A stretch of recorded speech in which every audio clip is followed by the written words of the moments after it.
political campaign. Well, in a lot of countries, you can't do that anymore because the state now controls the media. The state censors the internet.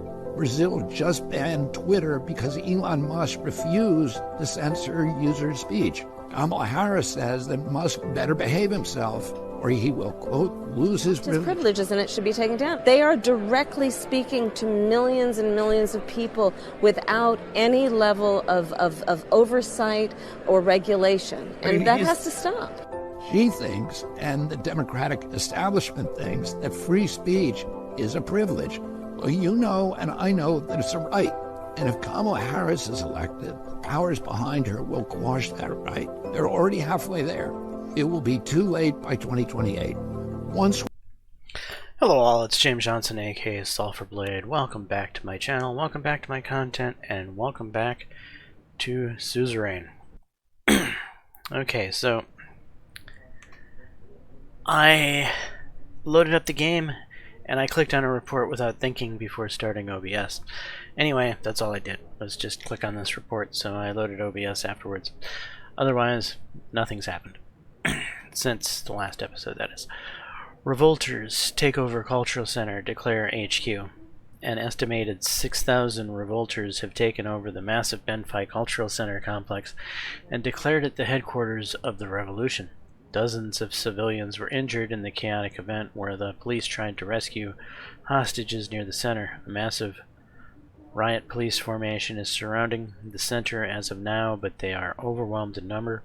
Meanwhile, a large group of nearly 10,000 rioters have begun taking over the port, and engagements between the police and civilians are ongoing.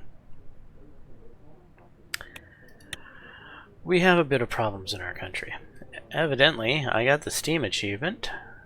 The next Alfonso caused the depression. So, evidently, we're in a depression. Read the report. Arch Sanctuary roof arson by vandals. Hundreds of vandals attacked by the Arch Sanctuary and set fire to the roof of the Arch Sanctuary. The firefighters department and local police immediately intervened to prevent further damage to the building while fending off the vandals that injured the firefighters. The police units found themselves surrounded and barricaded themselves in the Arch Sanctuary with the Archpriest. A reinforcement police contingency broke through the mass revolt and saved the surrounded security units. Several armed rioters shot at police officers, while armed vehicles gunned down violent armed rioters. The situation in the city is escalating.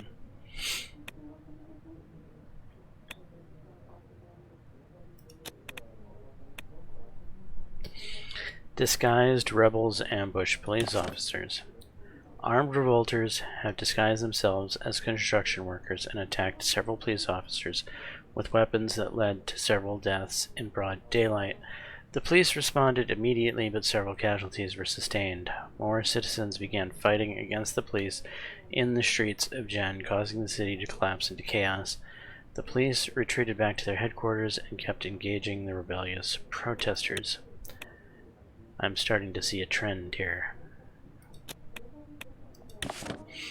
Gassam facilities occupied by rioters. Hundreds of rioters descend upon the natural gas facilities of Gassam in a bid to take over the private property. Police tried to stop the 3,000-strong group and managed to crowd control some of them, while others have entered the private facilities and taken over some of the buildings. More police units have arrived and began sieging the occupiers of the offices. After a week of standoff in which the occupiers swelled in number, a massive clash resulted in the destruction of the facility and the death of 18 people, including 4 police officers.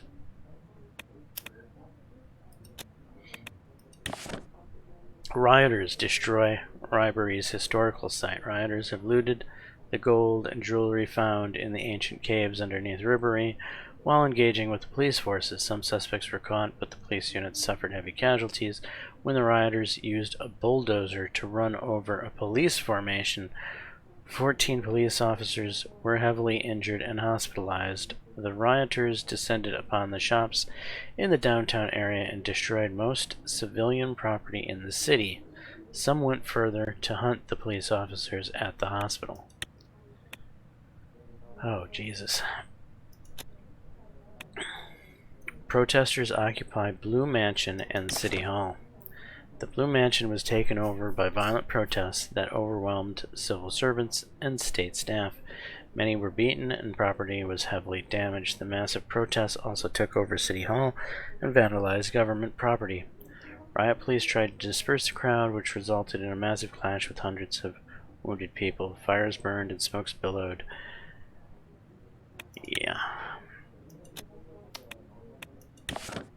Armored column rolls through rioters. The 3rd Armored Division military outpost was surrounded by nearly 10,000 rioters for 2 days. The local commander reported a potential to be overwhelmed as a unit. The situation escalated when the colonel of the division ordered battle formation and attacked the rioters with tanks and APCs, which resulted in 310 killed and 1,321 wounded. Many tanks of the column rode through the protesters. When first aid and medical teams arrived to save lives, the colonel forbade them to treat the rioters as they were branded enemies to the state. The division has since suppressed or killed all dissenting voices and has stored and taken over the city. The situation is tense but secure.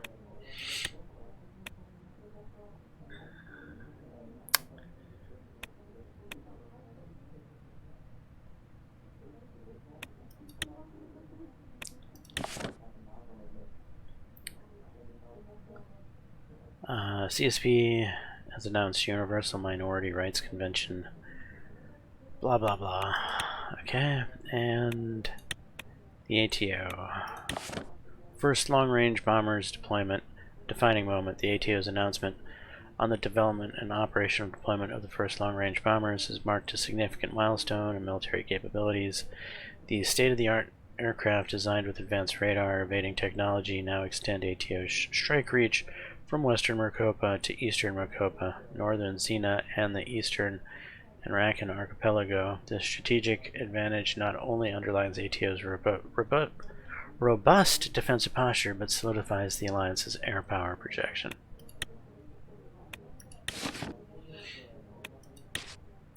Red Youth and Young Swords fight. Red Youth and Young Swords were once again involved in a large-scale fight. This time the issue was the vandalism of the Soul statue in Lackawanna. Young Swords oppress bloodish protesters. When is it enough? How long can we stand tolerant of the brutality of the fascist organization? Right. Okay. Problems. Briefing on the current economic situation, Ministry of Economy, Holsart. I opened the door and entered the largest boardroom in the building. Simon was sitting alone with a glass of water and his documents laid out before me. While he stood up when I entered and approached me after a quick handshake, I took a seat. Good afternoon, Mr. President. Good afternoon. A knock was heard on the door and Albin entered the room. Sorry, I got held up. Did you start yet, Mr. Vice President? No, not yet. Now that everyone is here, let's begin. As you all know, we're here to review the economic progress we've made over the past term and decide how to proceed. I will brief you quickly on what we've done so far, just as a refresher. Very well, let's hear it.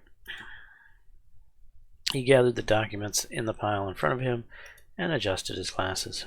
From the pile, he produced 2 booklets and handed them to us. Our extra focus on the economy has resulted in some small-scale positive growth. The extra resources have been a boon to my ministry. It would be great if we followed up on this focus during our next term. Let's take a deep dive into the details now. Please turn to page 5. I turn to page 5. Let's start off with our economy plan. I'm glad to say that we're on track with our initial plans for a market economy. Most of our decisions so far have been pretty consistent.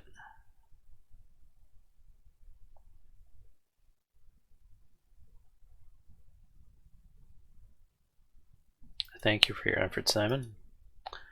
Not just Simon, thank you for making the right decisions, Mr. President. Thank you. You are too kind. Let's move on with the report. If I were to describe what we have done so far, I would say that it's very close to A laissez-faire economic system. Please turn to page 16.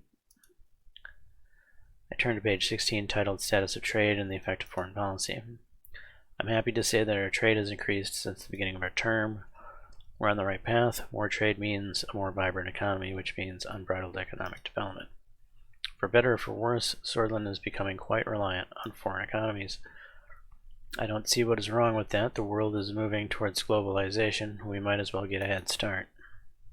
Exactly, this isn't necessarily a negative.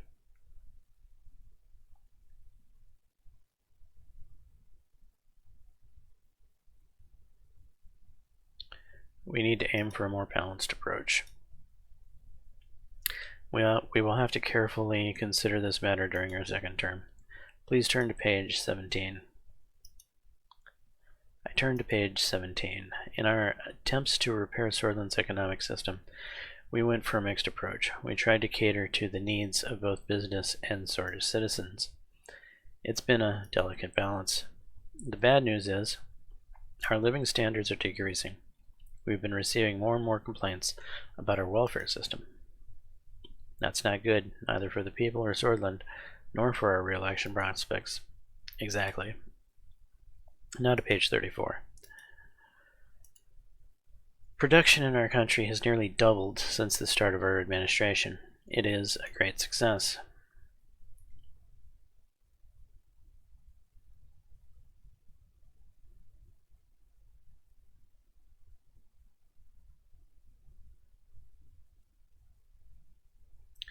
Let's not forget about the sacrifices we had to make to achieve this.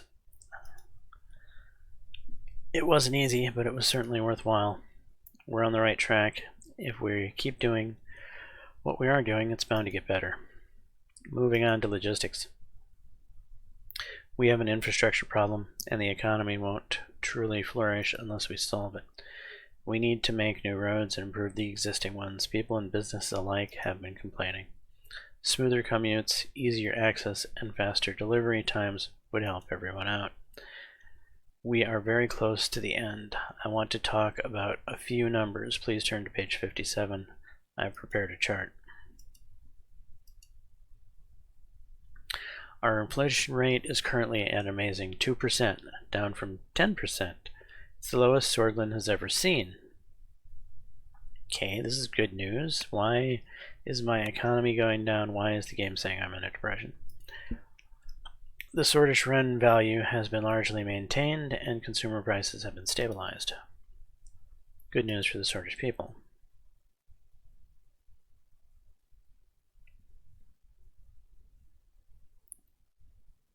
There is nothing more important than the well-being of our citizens. Agreed. Mr. President, do you have any questions so far? What is our debt situation? Our debt is at 513 billion SR, way more than the 427 billion SR at the beginning of our term. Really? Why? Basically, it has budged significantly down from where we started. I would still consider this an economic loss as we inherited a recession. We essentially increased the possibility of an uncontrollable debt spiral. How are we doing with unemployment? The unemployment rate remains steady at 16%. The stagnation is mostly due to a lack of investments and average economic planning. What are the latest numbers on the GDP? Our current GDP is at 141 billion SR, a major decrease from 310 billion SR we had at the beginning of our term. Yeah, do you think? How is that possible?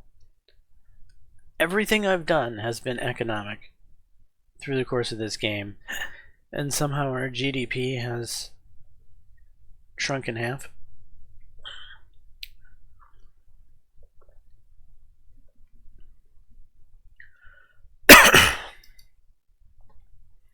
As per the latest stats, the economy shrank 18% in the last 4 years on average. In short, we are suffering from a decreased economical capacity.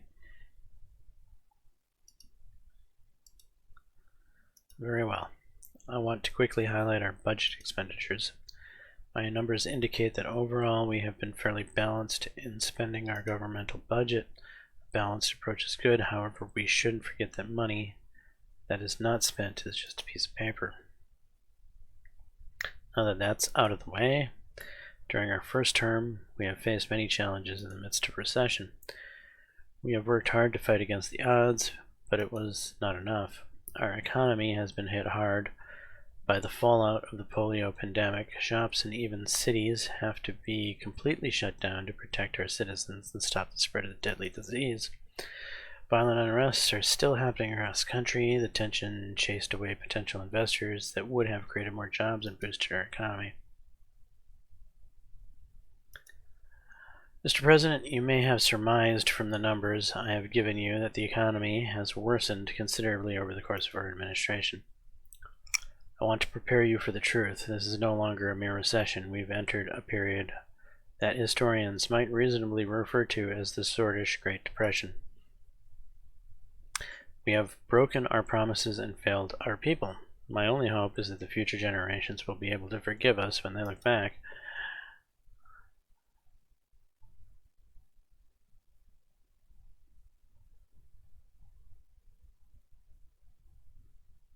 We have done all we could. Now is the time to look to the future and try to fix our mistakes. With a time like this, we will, I'm sure of it. No offense, but the previous vice president doesn't exactly strike me as an economic mastermind. Things should run more smoothly with me on board. We will get through this together.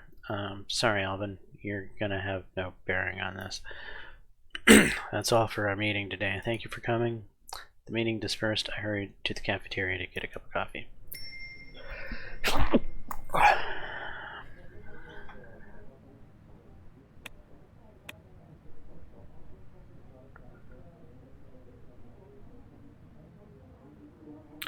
Alright, let's check the news.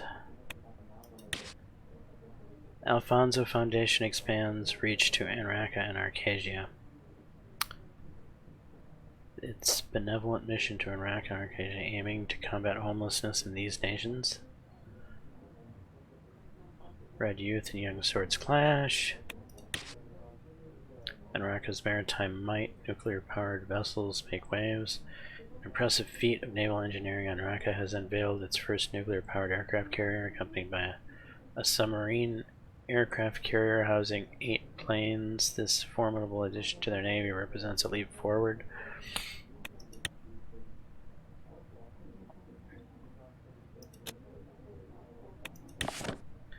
Economic stagnation in Brunei. The economy of Brunei region with Valgrun at an epicenter is confronting stagnation, despite earlier forecasts of considerable growth across the sector, including urban development, agriculture, and tourism.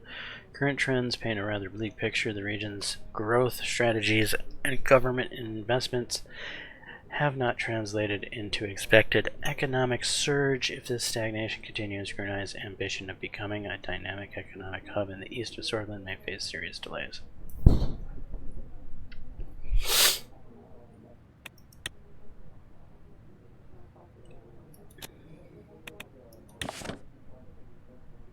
Morbel, soon to be a ghost town. The mayor of Morbel requests financial aid for the city to combat the increased immigration. He reports that the city will be a ghost town in a few years if no measures are taken. The lack of goods and materials floating from Morna and Holsword is the main contributing factor of the city's economic downturn.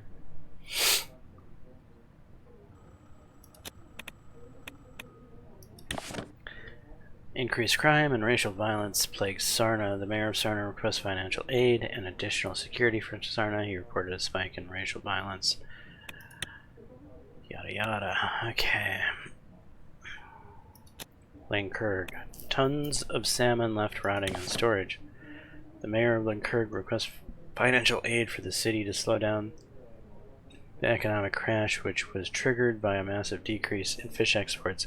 The city is reported to have a problem in finding new customers. Tons of salmon are left to rot on a daily basis, but cause many fishermen to move away from the city.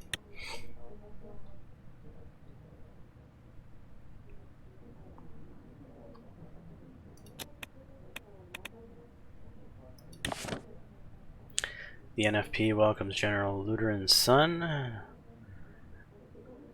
into their midst. In whole story, seeing Darren back in politics is shocking to many citizens.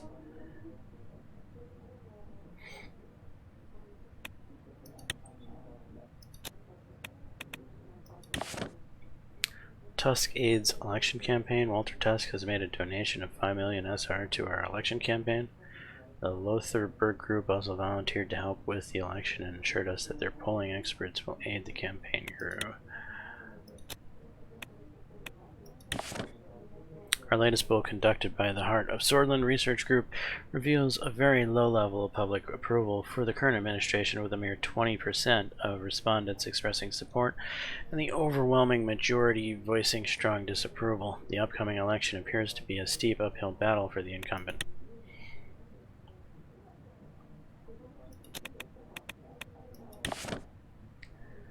As the 1957 election starts to approach, Franz Richter and the People Freedom of Justice Party are making waves in Lagavulin.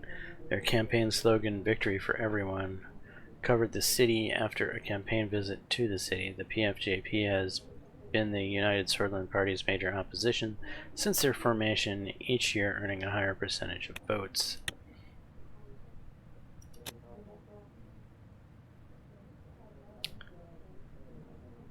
Alright, do I do the TV interview or... Fiscal downturn has resulted in the closure of numerous businesses and the withdrawal of investors. Alright, let's start with the TV interview. Lucian stopped me on the way to the balcony of the Blue Mansion where the filming crew was standing ready. Are you ready for the interview, sir? Honestly, I'm not sure if this was a good idea. Trust me, sir. I've done my best to make this happen. This is very important for our administration. The crew is preparing to start filming. Mr. Sacker is excited to interview you. As I explained before, it would be bad press to decline this offer. They are the most prestigious interview program in the world. And they are from Kairut. The country is known for its neutrality. I don't think there will be too much pressure.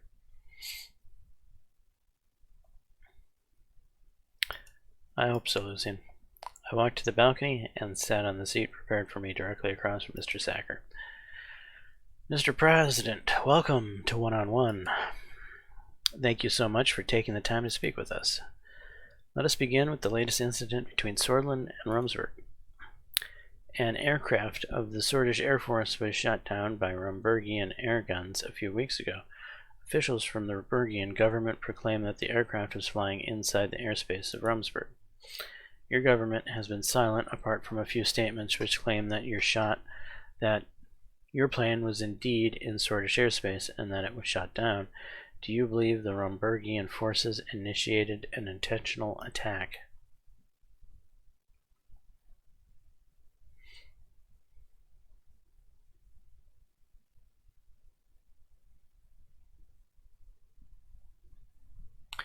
I don't want to think that they attacked us intentionally. It must have been a mistake. Does that mean your side is willing to have diplomatic talks with Rumsburg?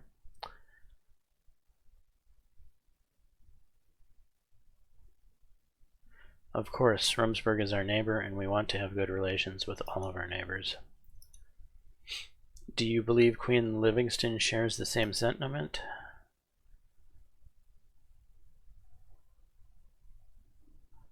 Unfortunately, I doubt that. She has been increasingly hostile against our country since I took office. This week, the Arcasian government has condemned Rumsburg for their actions against Swordland. Now that Swordland is also a member of the ATO, do you think this would deter Rumsburg from creating a broader conflict?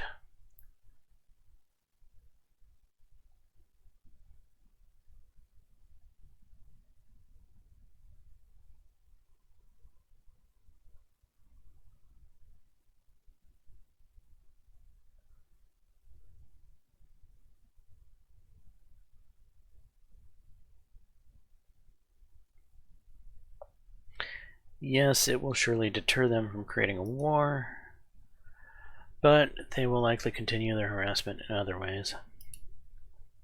Before we move on with that, I want to ask about another topic. Not so long ago, you claimed that a spy was discovered within your administration, and the alleged spy was none other than your own secretary. The resulting scandal resulted in Mr. Vector leaving office. He was blamed, and you appointed a new vice president. Many claim that this was just an internal political move designed to replace Mr. Vector. What do you have to say about these accusations?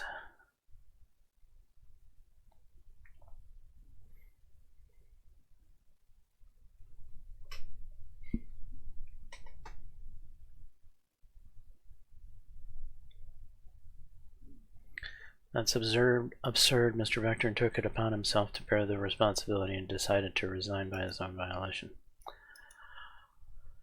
It would have been very difficult not to take responsibility when you, the president, revealed the wrongdoings. One might say he was forced to resign.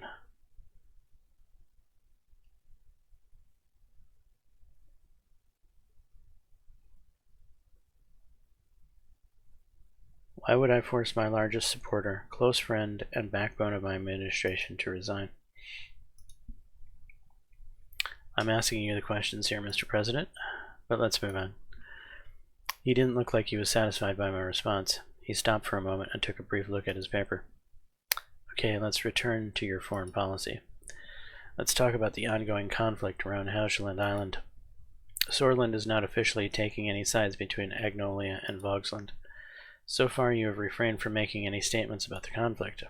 According to reports from yesterday, the Vogslandian Navy has finally attacked the Agnolian fleet at Helgeland Island.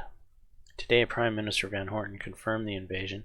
He said Vogslandian troops have landed on the island. So here's my question. What is Swordish's role in all of this, and what will it be going forward?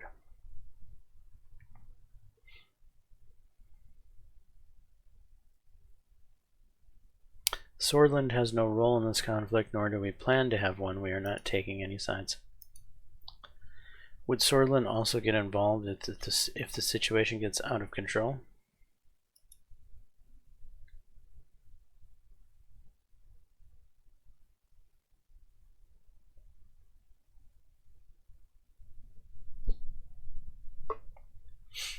No, Swordland has no intention of intervening in other nations' conflicts. Okay, let's move on to another topic.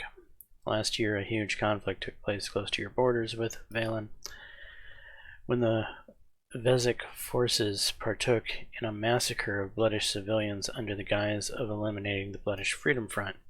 Swordland decided to watch the atrocities take place. In fact, you not only closed the borders to the refugees fleeing from a massacre, your border guards worked in cooperation with the Vezek forces. Will you accept responsibility of thousands of lives that were lost in Valen?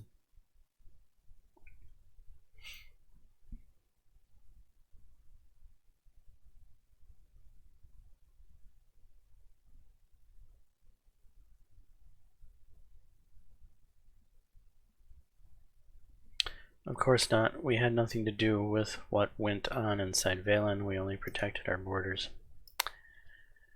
Many have criticized Sorland for its role in this conflict. Do you not accept any of the criticism?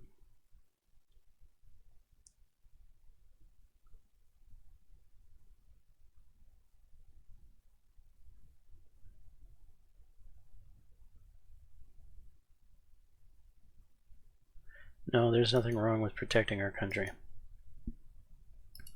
You could have... On the gesture of the director, he stopped before finishing his sentence. Well, it seems that's all we have for today. The director shouted at the crew to stop recording. We both stood up and shook hands. Thank you for your valuable time, Mr. President. It was a pleasure.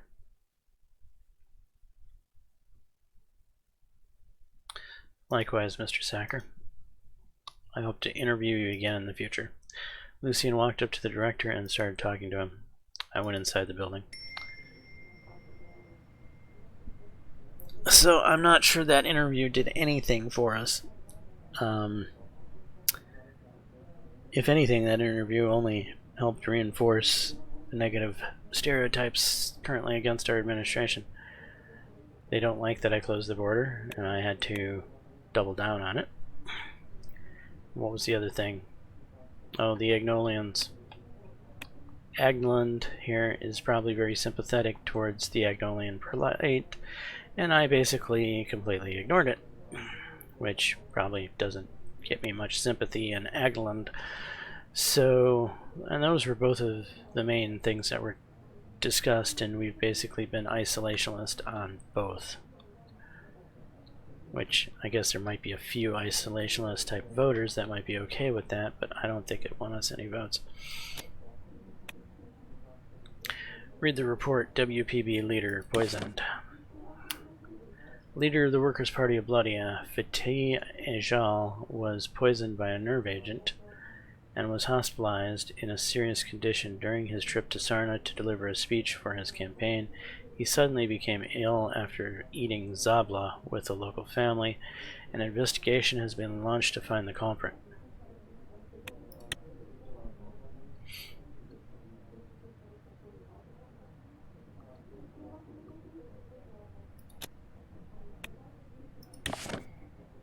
Following a brief visit to Lakovan, there has been an outcry against the unpopular president, with violent protests feared to be imminent. The city is deeply unhappy with the president's term, and there have been some calls for Rain's resignation.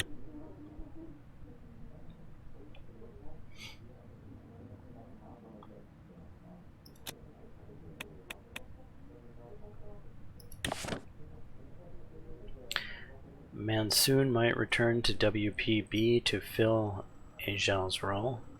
According to reports from the capital, due to the serious condition of Ejal, the leadership of the Workers' Party of Blodia held an emergency meeting in their headquarters in Holsworth to appoint a new leader as their presidential candidate. After the meeting, the party invited Mansoon Leak to their headquarters.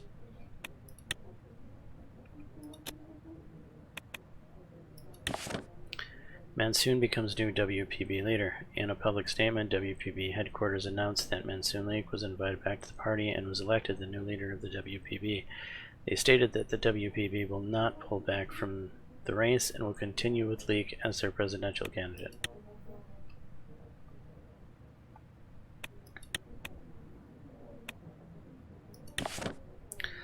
Lesbia raises alert over Ravnos Island. In response to the recent escalation in Helgeland, Prime Minister Patricio Alvarez announces that Lesbia is moving to DEFCON 2. The announcement indicates a heightened state of readiness and displays Lesbia's concern over the potential for regional conflict spillover. Alvarez emphasized the country's commitment to maintaining national security while expressing hopes for a peaceful resolution. He called on the Alliance of Nations to act swiftly to de-escalate the situation. So here's Ravnos Island.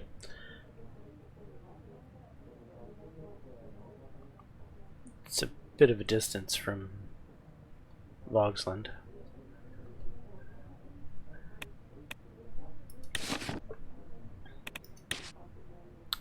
Protesters occupy the Blue Mansion. Swordish Great Depression.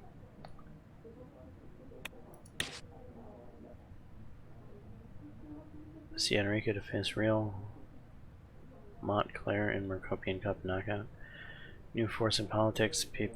People's Front. Yesterday, the leader of the CSP and WBP came together and announced a coalition named People's Front. It's chosen as the coalition president candidate. Okay. Living standards suffer. Neck deep in mud.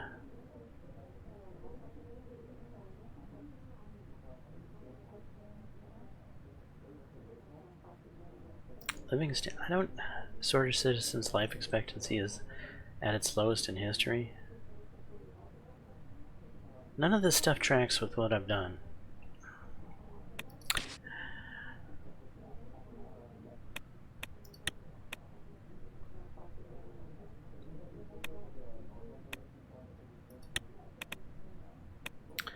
Alright, Swordish Great Depression.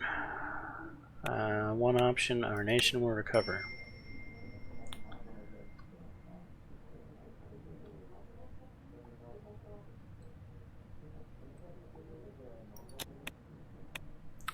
Private meeting with Lilius Graff.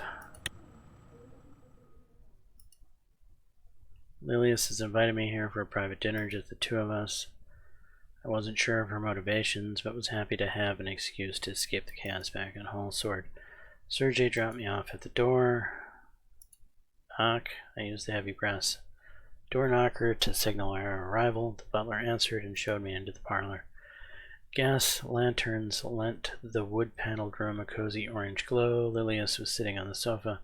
Above her hung a nearly life-size portrait of a sallow, unhappy-looking young woman in a lace ball gown.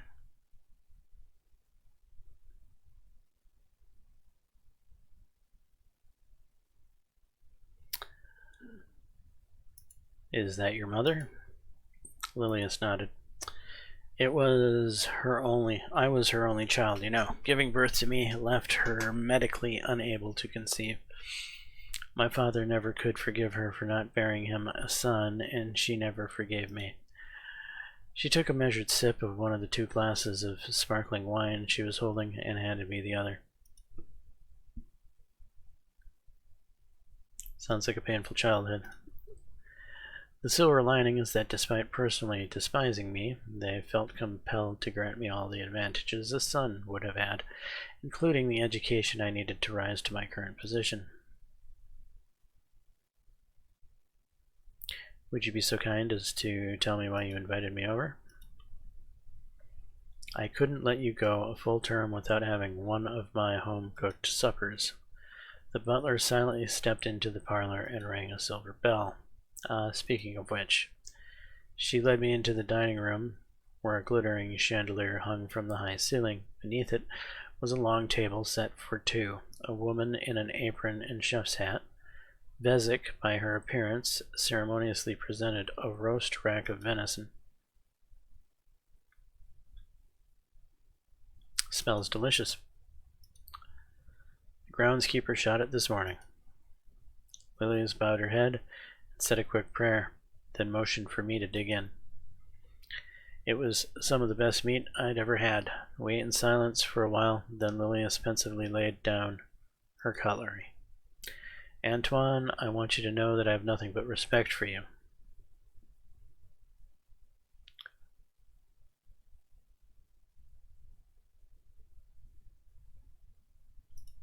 But given certain developments that have occurred over the course of your term, I believe you are no longer fit to lead the United Swordland Party. Lilius took a deep breath. I wanted you to be the first to know that I myself will be running against you at the party congress. I suspected that might happen. Of course you did, you aren't stupid. Did you think I'd sit by as you made a mockery out of this country's constitution? The very constitution that is keeping this nation safe from internal and external threats? The very constitution that still exists that I didn't manage to get past intentionally, Lilius? You're a disgrace to the good name of Tarquin Saul.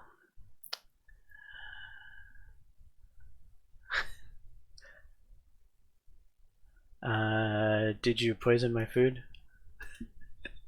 Lilius reached over to my plate, took a forkful of meat, and ate it while looking me in the eye.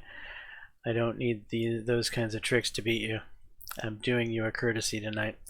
I didn't want to surprise you at the Congress, and I wanted to give you time to consider backing me.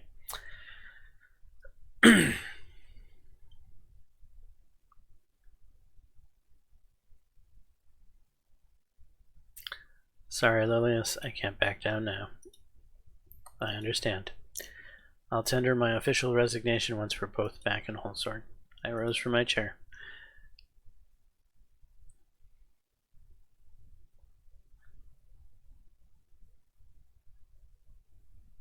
I will take my leave. Thanks for the evening, nonetheless.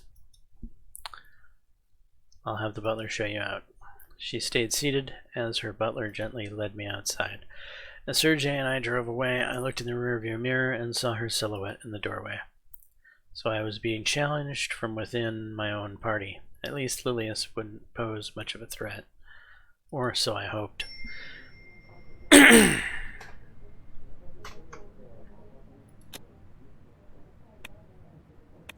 ATO modernizes Air Force with new planes. Okay, that's good.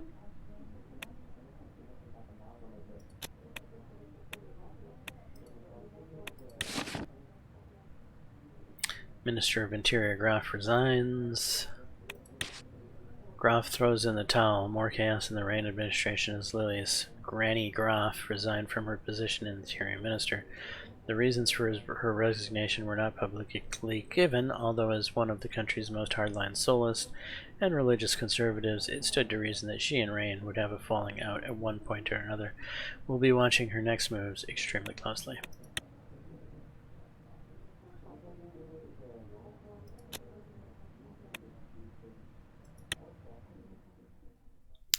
It was an unusual day for the residents of Holsword.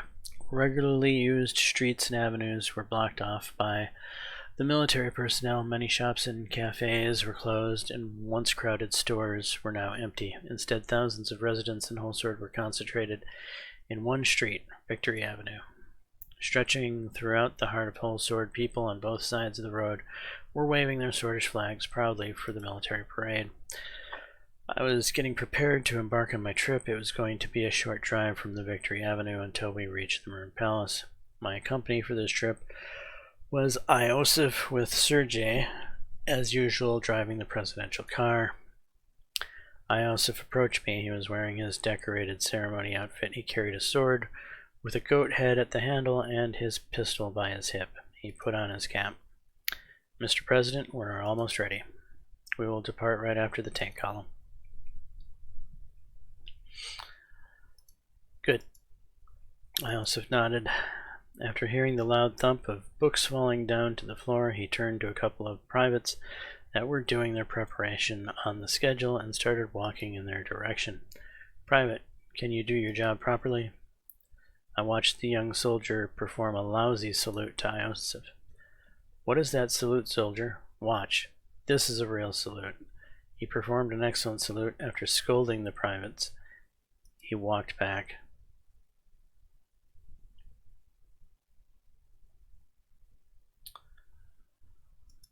Is it time yet? Very soon. Sergei appeared from the entrance and joined us. Mr. President, Mr. Lancia. Sergei performed a salute to Iosif, which made Iosif smile under his mustache. At ease, Mr. Walker. Are we ready to depart yet? Yes, sir. Follow me, please. We started following Sergei through the corridors. Mr. President, have you seen the tanks? Our planes, too. Rumsburg will be so scared when they see this.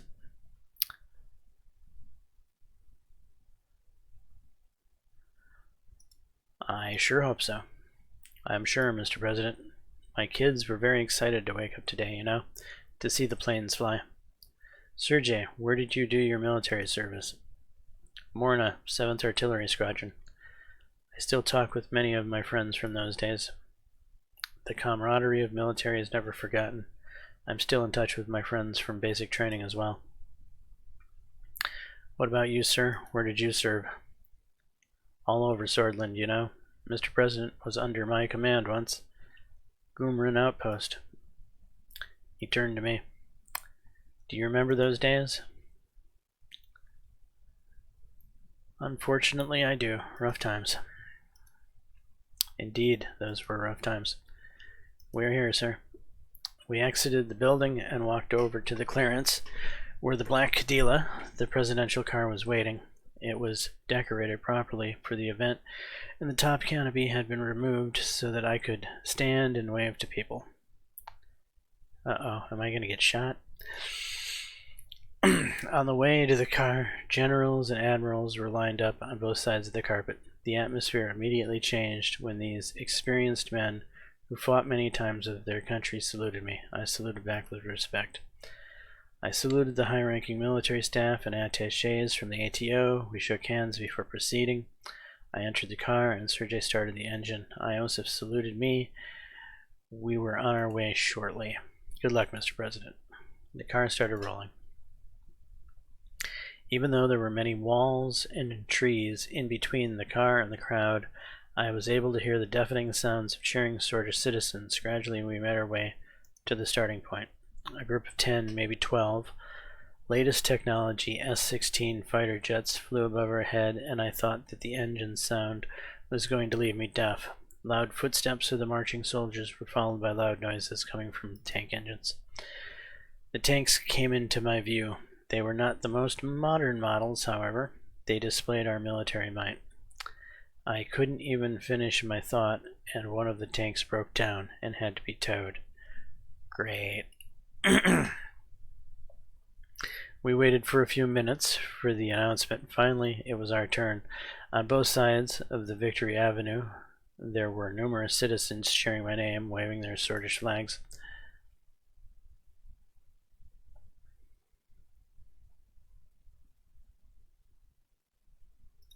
Raise your fist. I raised my fist. Looking at the benches where General Staff was sitting at, I saw Tarquin Sol sitting next to General Valquin. From this distance, it was hard to tell, but he tipped his hat off to me. I could swear that he was smiling. We kept our slow and steady pace. We were almost at the Artur S. Whiskey statue, several hundred meters away. A group of soldiers saluted me as we passed by. They looked proud and stout in the new infantry uniform and with brand new rifles. The convoy continued as I looked around and saw that there was a military truck parked next to the statue in the distance. Hey Sergey, is that truck part of the parade? I think so, Mr. President, although I'm not sure why it's parked. We continued and near the statue. The truck was standing in the middle of the road, blocking the parade a few dozen meters in front of us.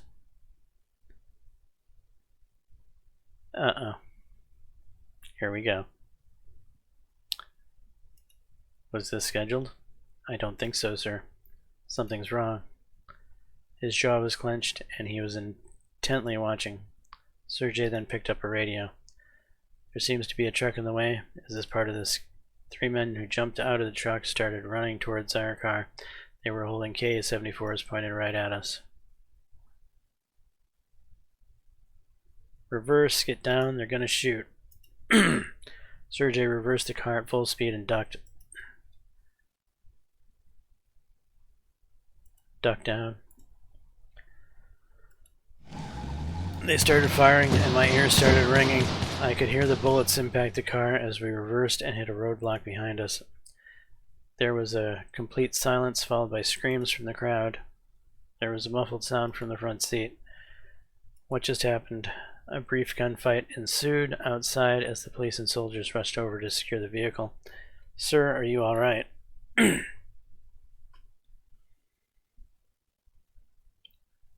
I'm fine. Are you injured? He patted himself down. No injuries, sir, thank God. Emergency medical teams arrived and started examining me, and Sergey, after confirming that we had no injuries, I stood up and took a look around. The car was dotted with bullet holes. The bodies of dead gunmen were in front of it. It is a miracle that no one died.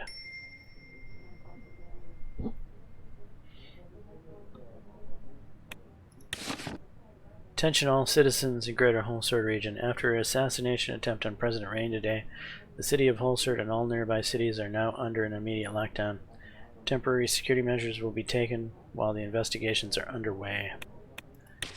3 shots trying to kill Rain. 3 assassins have been killed today after an attempt on President Rain's life.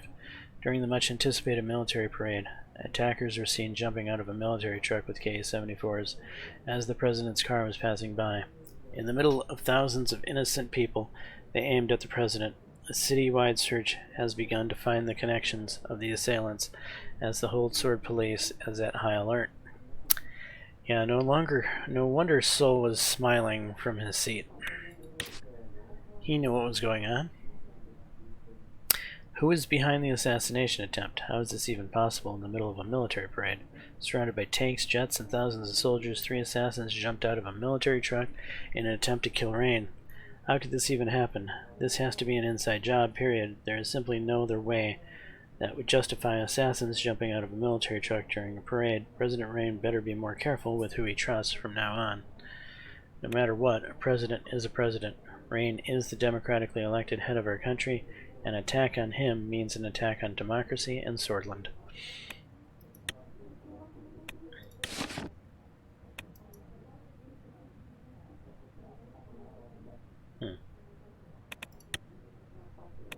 What's going on here? Attempt to murder Rain. President Rain's life has been threatened today during the military parade. 3 men with rifles jumped out of the truck and started shooting. Truly, this has been a scary day for Swordland and a close call for President Rain. Alright.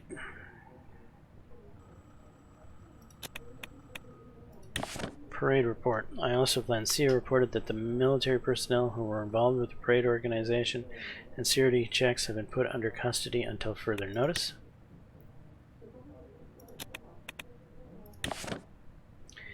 Interior opens investigation into assassination attempt. With judiciary approval, Minister of the Interior has opened an investigation into the recent assassination attempt. Police forces and private detectives have been deployed. Higher security measures have been put in place to avoid any future attempt.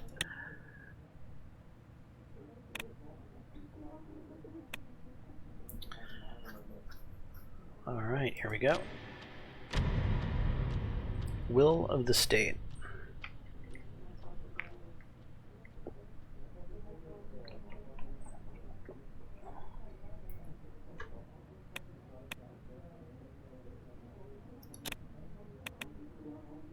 Schedule for Alliance of Nations session.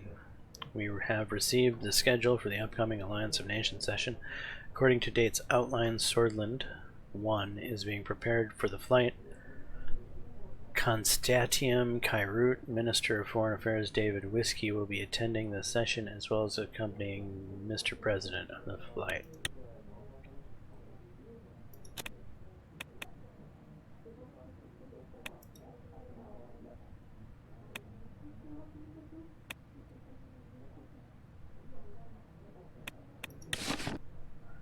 ATO's influence Swordland's energy market in flux.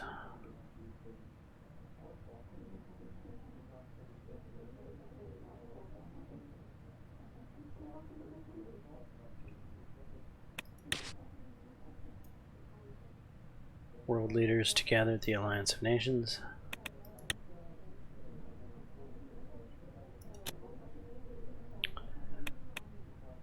Mercopa Champions Cup, road to the Maroon Stadium, Enrica. Today, the management of FC Enrica has invited me to attend a pivotal football match. At Lucian's urging, I accepted.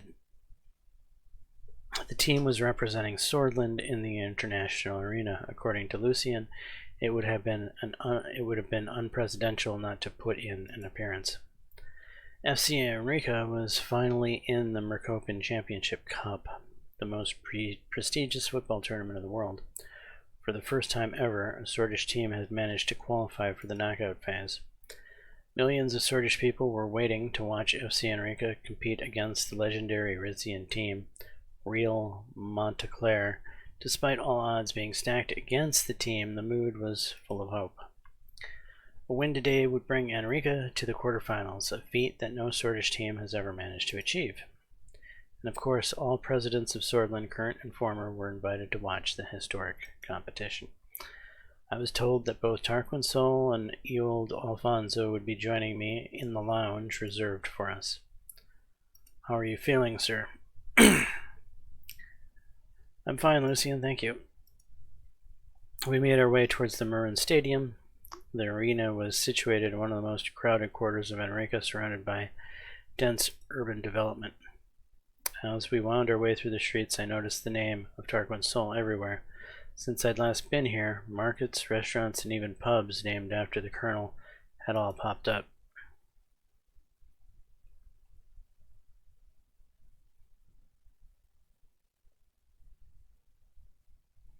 Am I imagining things, or did we just pass a pub called Alcosol? I'm afraid we did, sir.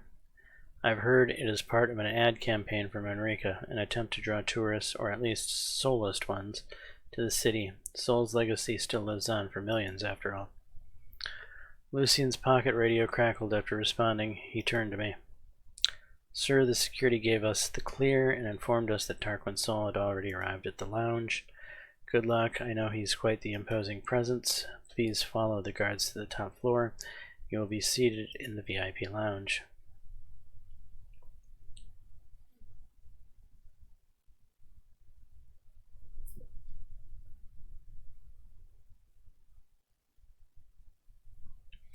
Are you sure you can't join me? No, sir, the main VIP lounge has been reserved for presidents only today. Any advice before I leave? You know the guest of honor more than I do, sir. If all else fails, just focus on the match. It shouldn't be difficult. Even just the fact that you are here will surely help with our campaign image.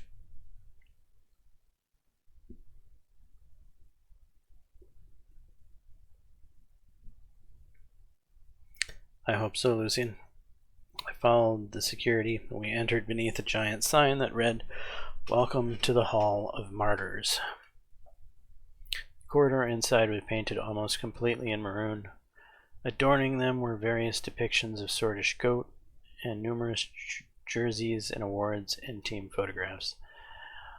On our way up, I was greeted by the president of the club, beaming with pride. He immediately shook my hand. Behind him, Mayor Curtin Lestat and Gus Manger were waiting to greet me as well. All of them had FC Enrica pins attached to their collars. Welcome to Enrica, Mr. President. Mr. President, I didn't expect you to show your support in person. Thanks for being here. This match means a lot for all of us Enricans. And all of Swordland. Never before has a Swordish team reached this stage in the Mercopan Cup.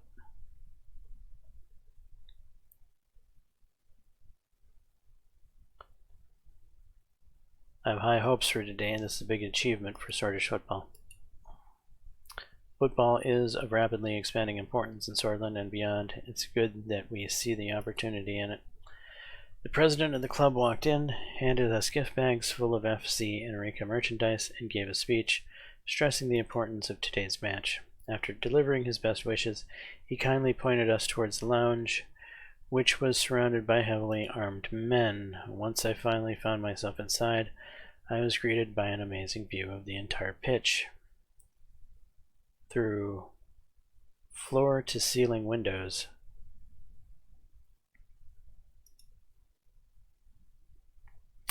Tarquin's soul was already seated on the leather sofa, casting his hawk-like gaze out onto the field.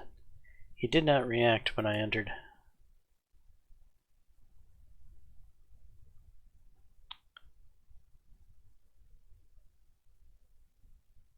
We seemed to be crossing each other's paths on the oddest of occasions.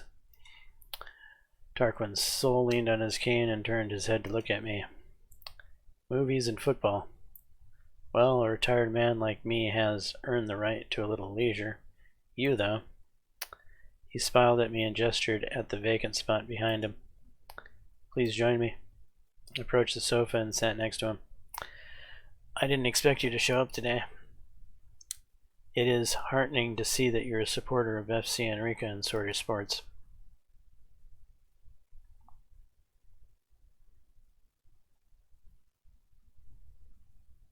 I didn't know you were a football fan. You know, I couldn't miss this historic moment. He gestured to the FC Enrica pin on his suit lapel.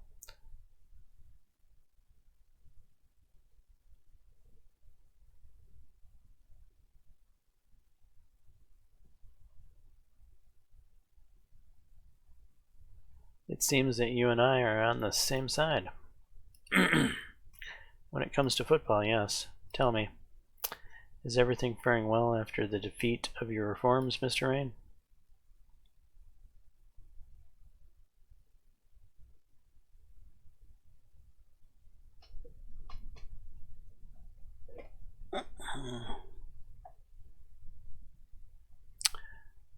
Yes, you won. No need to rub it in my face, Colonel. Don't be a fool, Mr. Rain. Such childish games don't interest me. I'm interested in results from this nation. He sighed. Despite all the warning signs, you adamantly followed your own pig-headed vision for Swordland. You continued on the path that you old Alfonso started, obliterating our economy and throwing the nation into a quagmire of poverty and depression. And you are turning Swordland into a puppet for superpowers to play with. I never would have thought I'd live to see Swordland invaded by imperialists, especially at the invitation of a Swordish president. I'm warning you, Anton, the path you've chosen will only bring about exploitation and abuse.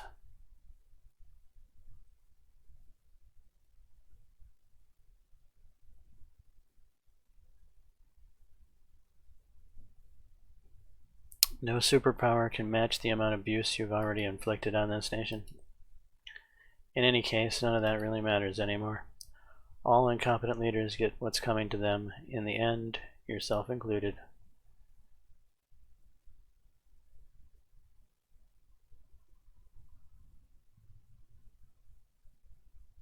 Whatever you say, I respect you, Colonel. I wish we had some understanding. A sudden burst of cheering from the stadium made both of us look out the window. The players had begun walking out onto the field. Look, Mr. Rain, it's starting. He pointed directly at a group of FC Enrica fans who stood up holding colored boards, creating a massive illustration of Tarquin Sol. Under the portrait, the bottom row of boards slowly revealed the words, "Welcome home, Colonel."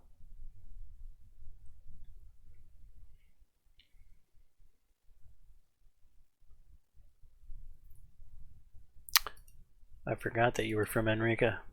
It's been some time. If it weren't for my name plastered everywhere in this city, I might have forgotten myself. Another group of fans raised their boards to reveal a silhouette of the famous Hall of Warriors, a Marcian-era architectural ruin in Enrica with Tarquin Sol in front of it. As the players of Real Montclair lined up in the middle of the field, FC Enrica fans started chanting, "We'll eat you whole for Colonel Sol." Right after the referee signaled the start of the match, the door behind us closed with a thud. "Well, Colonel, how do you feel about being Enrica's new poster boy? It looks like it's working well for the city, and if you moved back home, I'm sure you'd get free meals and drinks everywhere you went." Old Alfonso quickly walked up to the sofa, shook our hands, and sat next to us, smiling as he did so. You know, I never had a strong connection to this place. Mr. Leste should have asked my permission before using my name to market his city. Oh, it was actually Gus Manger's idea. Why am I not surprised? He's full of ideas, your Mr. Manger, except when it comes to the job he's actually supposed to be doing. No need to be so dismissive. Gus has proven himself time and again. His work rejuvenated Swedish industry, and without him, Enrica wouldn't be the city it is today.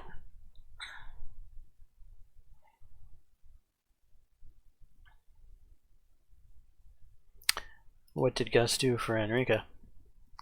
He invested heavily in this city and helped transform Enrica into a tourist destination, and he's the one who saw the potential in football. All the man's so-called accomplishments have been purely accidental. You say that, Mr. Sol, but Mr. Manger is a respectable professional who actually loves this country. More like an errand boy doing the bidding of those who line his pockets. Alfonso sighed. I don't intend to take on the role of his personal spokesman. You know, I was in Rizzi a few days ago to meet with our energy partners. I was happy to find out that the royals over there appear to be in favor of pursuing friendlier relations with Sordland. I still don't think that they will do anything to harm their connection with Romsburg, but cooperating with them was the right call. You're fond of the monarchists now, Ewald. They must be filling your pockets with Rizian gold. For Dast's sake, Mr. Sol, try to see the positive in what I do for once. How about you claim responsibility for once? It is your fault that a giant like Gassam was brought to the brink of collapse. I've done ever. Admit it. It was too much of a responsibility for you. A man with your profit-focused mentality should have never been given the keys to such a vital sector. Ewald's upper lip curled.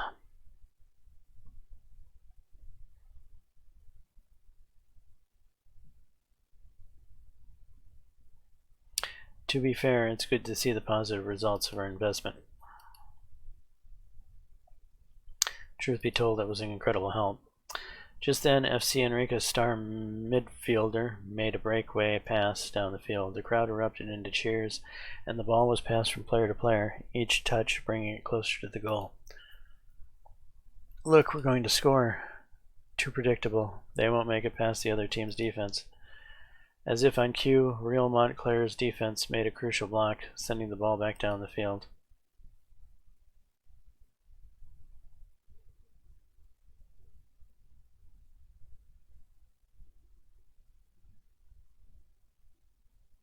Are you always this negative, Mr. Saul?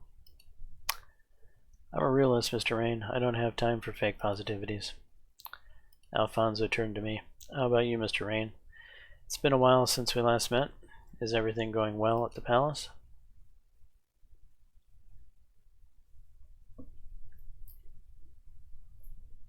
It would be a lie if I said it's been great. I completely understand what you mean. Suddenly, a huge roar shook the stadium. The crowd was in a frenzy as FC Enrica finally got the ball past the dominating Rizian defenders. Considering that the country is getting mired in internal conflict, you seem almost too composed and calm, Mr. Rain.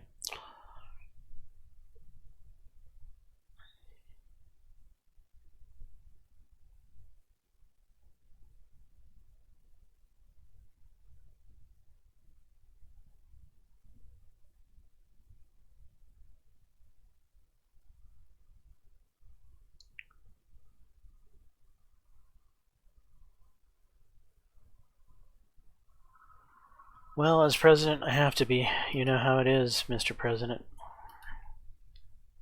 Just then, Montclair midfielders executed an incredibly fast counterattack, scoring a goal that put them ahead in just a few seconds. The Sworders side of the stadium fell completely silent. It was bad luck getting a top-tier Rizian team as our opponent. I still applaud our guys for giving their best. Not even FC Gelsord has ever come this far in an international tournament.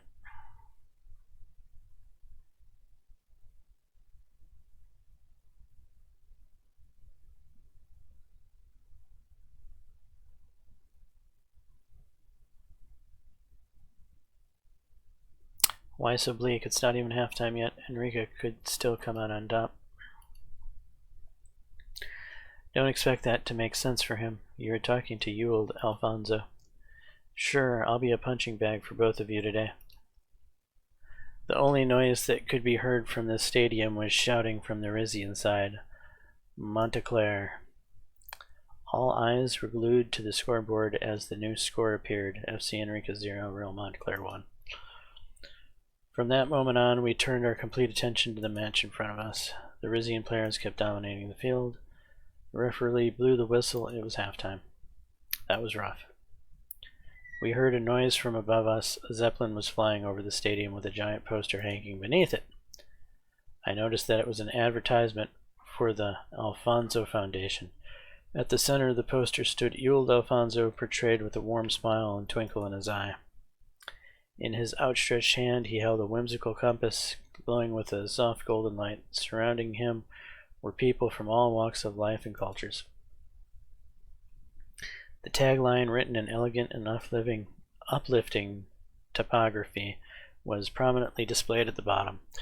Alfonso Foundation, bringing hope to those in need, one act of kindness at a time.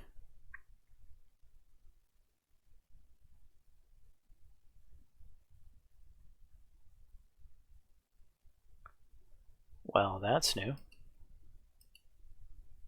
Wait, there's more.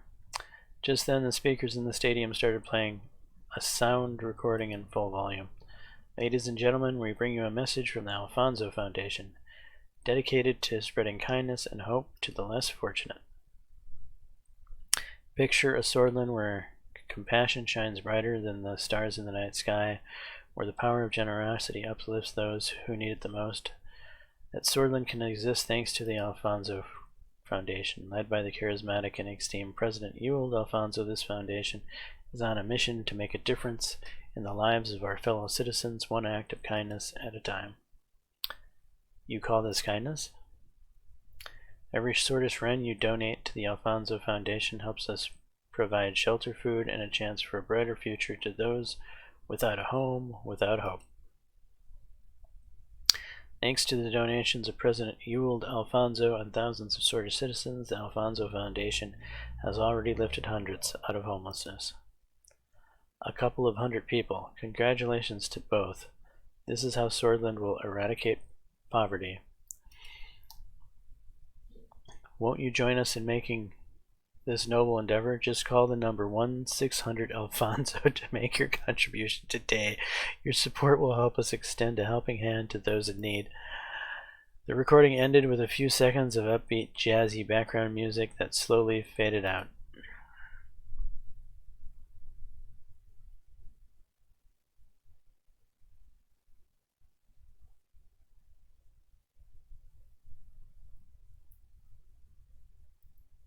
It's good to see that you're at least helping the poor in some way. That's commendable. Thanks for the support. You're both mad. Instead of planning a proper affordable housing program, you're spending your time with crap like this. Is this your way of personal redemption? Spending a few ren out of your billions and portraying yourself as their savior? Unlike you, Mr. Soul, I'm not portraying myself as a hero here. I retired from politics just like you did, and I'm now using my clout to help the poor. What's so wrong about this? You know, I never called myself a hero, Ewald. It was my supporters who portrayed me as one. Don't spin the truth. Maybe they didn't have any other choice back then.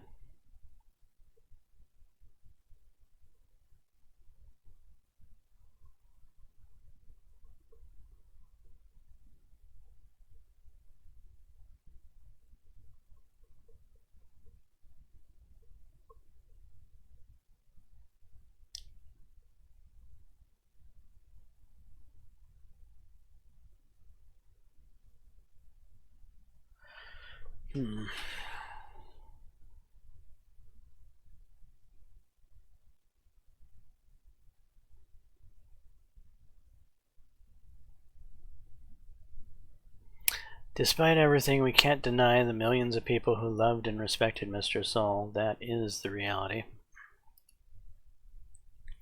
I'm not saying otherwise, but I must remind you, those same people also stood in the way of progress. Are you still sore about the party giving you a hard time after I left? Admitted, Ewald, you never could accept being a less popular leader. You hated living under the shadow of what I built. It is true, I did hate working inside your shadow empire, but I succeeded in dismantling a lot of those obstacles you laid out for me and opening the way for reforms, but you never let the party go free. So it was I who controlled each and every member? I was behind every problem you faced within the USP? Do you really believe that? You are the founder of the party, Mr. Soul. Don't even try to deny your influence over it. I still remember how the party became divided after you stopped supporting me. It is on them for being blind to the progress we were making.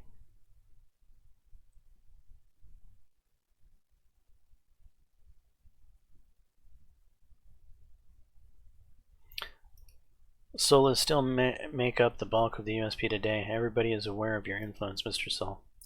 Instead of blaming the party, why don't you take a look at yourselves? That same party has voted me out of on their own volition, in preference of the likes of you. According to you, their only correct decision must have been to elect you as leader, and the rest are completely wrong. Do you think everything is a problem that is specifically created to block you? Take a look at yourself. You are the personification of what you're trying to criticize.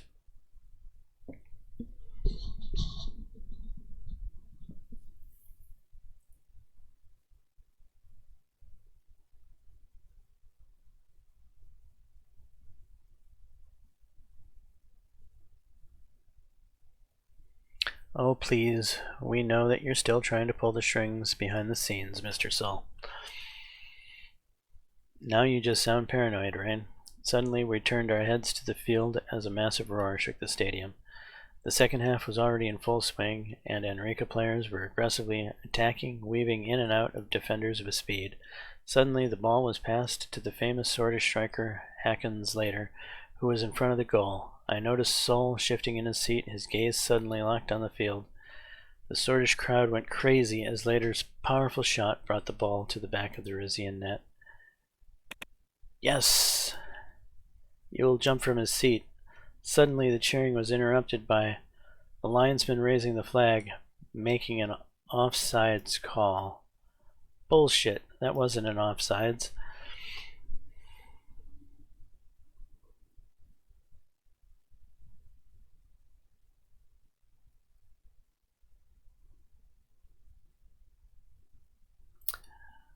Do not comment.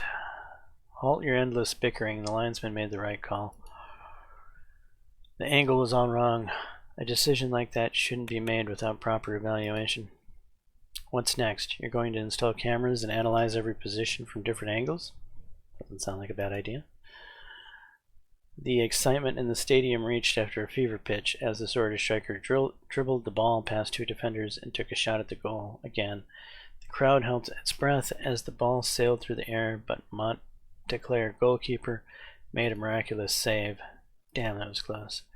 He suddenly pointed to a group of people who were holding signs in the front row. Do you see that? It was a group of Enricans who were holding signs that read, "Soldiers, leave your barracks. Colonel's home is in need." They need to be arrested for putting up such signs. How liberal of you, Ewald.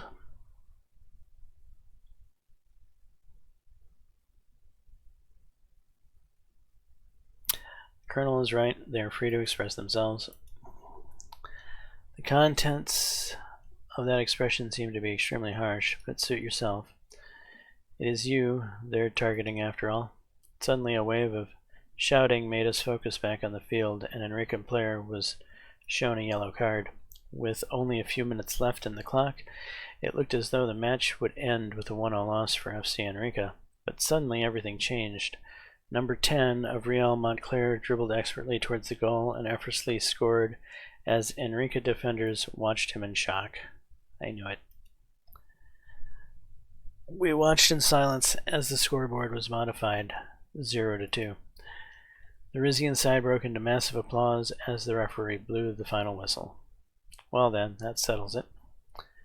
We should go down and console the boys. We left the lounge and went downstairs to congratulate the team for their effort. That was an interesting get-together that I never experienced in the game before, oddly.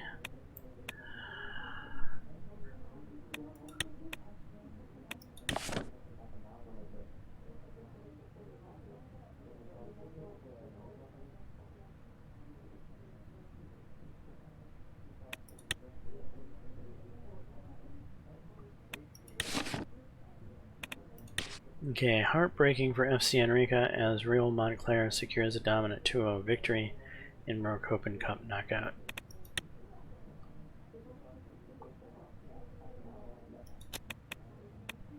Alliance of Nations Assembly meeting. Swordland 1 flight to Kairut. I, David Whiskey, and the rest of the Swordfish delegation to the Alliance of Nations arrived in Kairut. The local police escorted us to the Alliance headquarters in downtown Constantium, immediately recognizable by its gleaming dome. On entering the building, we were met by a parliamentary guide who briefed us about the procedures. After strict security screening, the staff ushered us onto the third floor. We entered the massive circular assembly hall and took our designated seats. David sat next to me. All the world's most powerful people under one gleaming dome.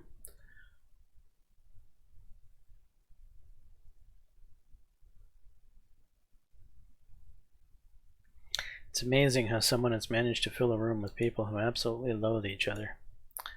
It is truly astounding humanity has come this far. How are you feeling, Anton? Ever since the assassination attempt, I'm amazed that you've been holding up so well. But it must have been tough for Miss Rain and the kids. I haven't even heard from her.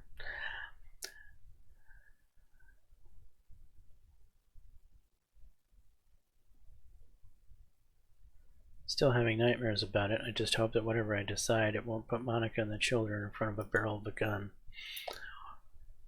It is tough to be the president, making harsh decisions and dealing with their consequences. I wish I could have supported you more, but time has been a cruel mistress.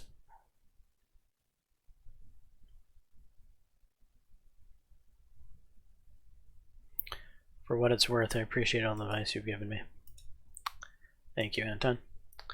From a distance, we could see the President of the General Assembly, Mr. Nines, approaching his designated position. While the session is about to start, let's get comfortable. It's going to be a long day. Mr. Nines opened the session with a short speech and called the first speaker to the floor. It is my great pleasure to invite Prime Minister of Lesbia to address the Assembly. Patricia Alvarez stood and walked up to the podium as the Assembly applauded. Mr. President, it's my pleasure to return to this podium. David leaned in and spoke in a low voice. Let's see how crazy this year's session will go. I'm surprised he isn't drunk. Ignored David and listened to Alvarez's speech. Let's see. When I last spoke here, the message I gave was of encouragement and support to this organization and the vital role it plays. Of all the challenges Eastern Macopa and the whole world has faced since then, one has grown larger and more imminent than any other. The threat of so-called socialist states and the actions taken by their authoritarian rulers with no regard to international law. A loud noise came from the table of Augsland, and I saw Emmerich Hegel pounding his fist on the table in protest.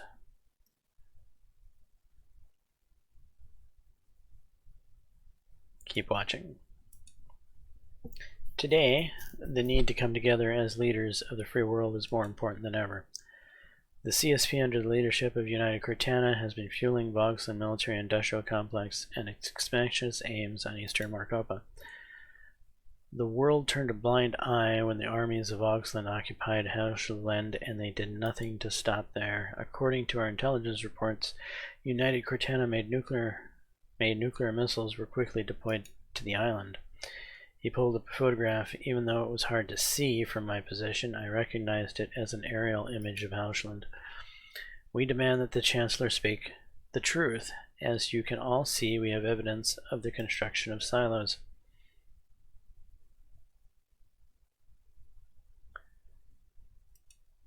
Do you think that's true? Honestly, this was always likely to happen, but so soon after the occupation, I didn't expect that. No Eastern Macopa nation can accept the installation of weapons of mass destruction in the middle of our Markian Sea. Emmerich Hegel stood up and kept pounding his fists. We hereby call for the immediate dismantling and withdrawal of all missiles and other offensive weapons from Helschland. We invite all the member states to support our call for a resolution in accordance with Article 11 of the Falenco Treaty.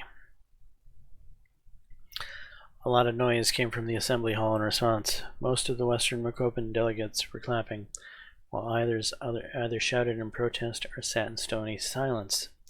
Let us also not forget about the recent events that transpired in another state with socialist teachings. A state that wages war against its own innocent citizens, Valen.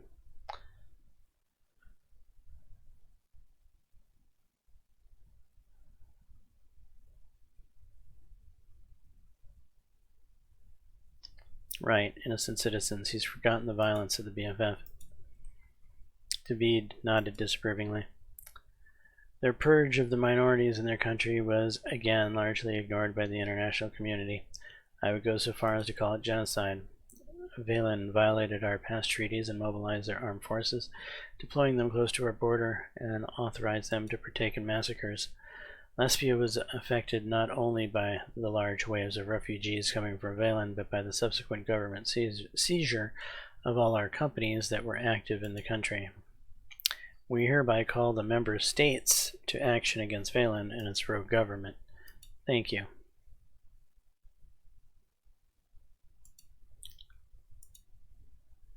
He walked back to his seat amidst enthusiastic applause from most of the Marcopan delegates. President Nines waited for the noise to calm down and invited the next speaker, the president of Velen, Victor Smolak. Smolak stood up as he walked past Patricio Alvarez. He brushed him aside with an exaggerated sweep of his arms. When he reached the podium, he fumbled with the microphone for a few seconds. Then he smiled at Alvarez mockingly as he raised the height of it.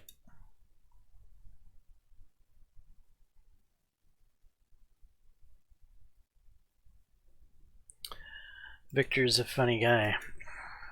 Indeed, a murderous comedian. Victor turned to President Nines and bowed slightly. Mr. President. He then turned back at us and stared out into the hall for a few seconds. Fellow delegates, it is true that the word today faces a multitude of challenges. In the midst of these challenges, the world's most powerful leaders gather here in Kairut. And what do? They make threats, promote hate, and spread lies. Is this the alliance of nations we all want? Where is the cooperation and friendship? Where is the unity? I want to remind you of the wars that the West fought on our soil, of the foreign troops who occupied our country and seized our valuable resources. I want to remind you now how they stole the oil from our sacred soil, and they did not know when to stop. The ATO soldiers left, but their interference never ceased. They financed armed rebel groups whose only purpose is to create terror inside our country. So, fellow delegates, don't you dare speak of Velen before you acknowledge your involvement in our civil war, before you acknowledge your own dark past. He's not entirely wrong. It's true that the Western powers had their hands in the Velen Civil War, but it doesn't justify the operation. Sorry, you already know my take on dealing with him. As is well known, after the tremendous tragedy of the Velen Civil War, Arcasia made a deal with the United Cortana where they agreed upon the withdrawal of their troops, along with the removal of half of our army. Not only did they weaken us, we were left alone and facing the genocidal Bloodish Freedom Front, which the ATO funds together with Rumsberg. Just like the delegate before me, I will show you some of the evidence of foreign interference. He picked up a large stack of paper and waved them back and forth. I have clear evidence of direct aid from Rumsberg to the Bloodish Freedom Front. They smuggled tons of Ka-74s in Velen. They smuggled in their spies, smuggled in their mercenary commanders.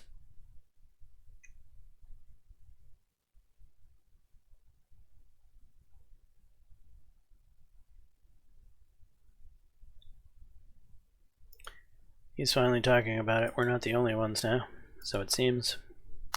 These documents will be published everywhere. Copies have already been sent to the Investigation Affairs of the Alliance of Nations. I expect this organization to do its task and investigate this properly instead of leaving Velen behind, as they have always done. Coming back to the claims of lesbian representative first, there's no evidence of civilian massacres by the Vezic forces, nor so-called purges of minorities. Second, the operation was limited only to the militant BFF, not the Bloods in general. Third, we know your government is also implicated in the funding of the BFF, and that your oil companies aided their militants during the operation. Fourth, as the state, we only took what was ours. The companies the delegates spoke of were not only aiding militants, they were brought to Wayland by force. Excuse me.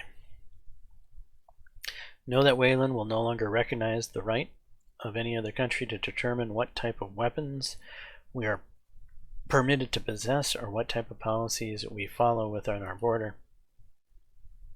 Valen stands stronger and more united than ever. Our people have spoken. The enemies inside our border are crushed. Now I ask every delegate here to read our report on the connections of the West with their armed militants in Eastern Maricopa, and I ask the Alliance of Nations to do what's right. Valen only wants peace. Our people want peace. They are counting on the support and understanding of all the nations of the world. Their proclamation is Free Valen or Death. The assembly roared with particularly loud applause coming from the seats of the Rican nations.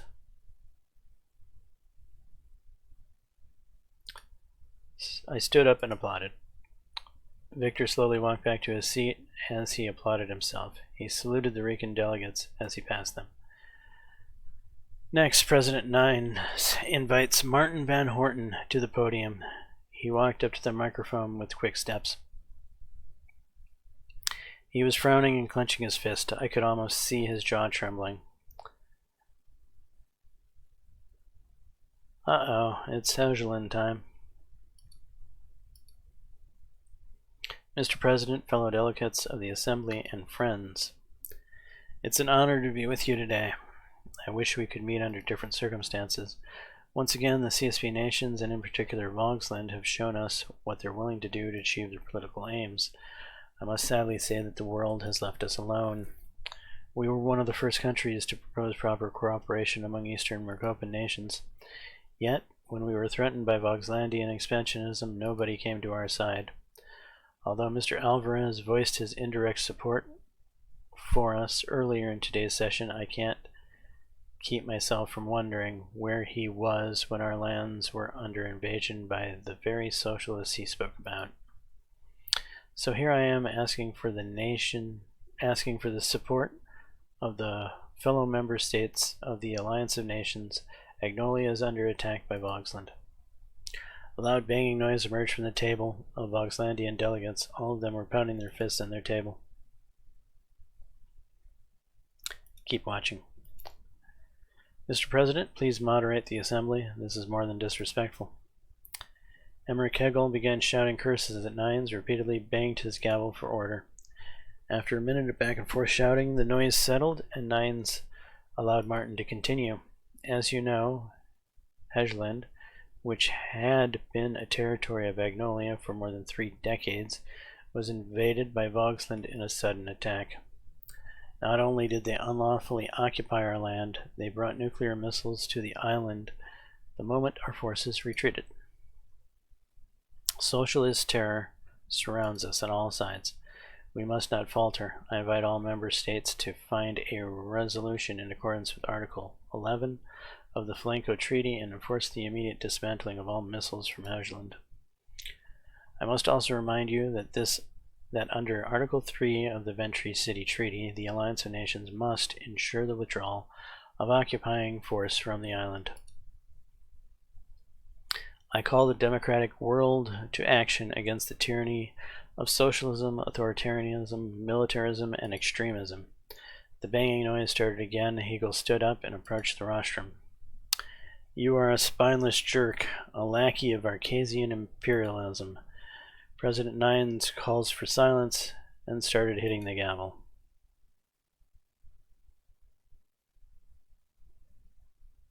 Keep listening. All of your complaints against us are a direct result of your capitalist and neo-colonist systems. President Nines, please. What is this? President Nines smacked his gavel in vain as a shouting match broke out in the assembly. Finally, after a few minutes, the other Vogslandian delegates convinced Hegel to sit back down. I believe I don't need to speak more about this subject. Everything is clear as day. Mr. Hegel's actions speaks volume about the reality of Vogsland and their corrupt ideology. I hope to see this conflict resolved with the help of the Alliance of Nations soon. He quickly left the podium and nodded to the other Agnolian delegate. The two left the assembly hall. President Nines announced the next speaker, Emmerich Hegel. Hegel immediately took his place and spoke in a low, seething tone. Thank you. David, buckle up. It's Chancellor's time now. It looks like you're having fun, Mr. President. First of all, I want to extend a due welcome to the new states from Rica that have joined this organization. After fighting for years against colonialism and the imperialism, they more than earned our membership vote. I'm overjoyed to see them finally represented in this assembly. As our numbers grow and more states are represented in this stage, we come ever closer to finding a resolution to the conflict that plagues us.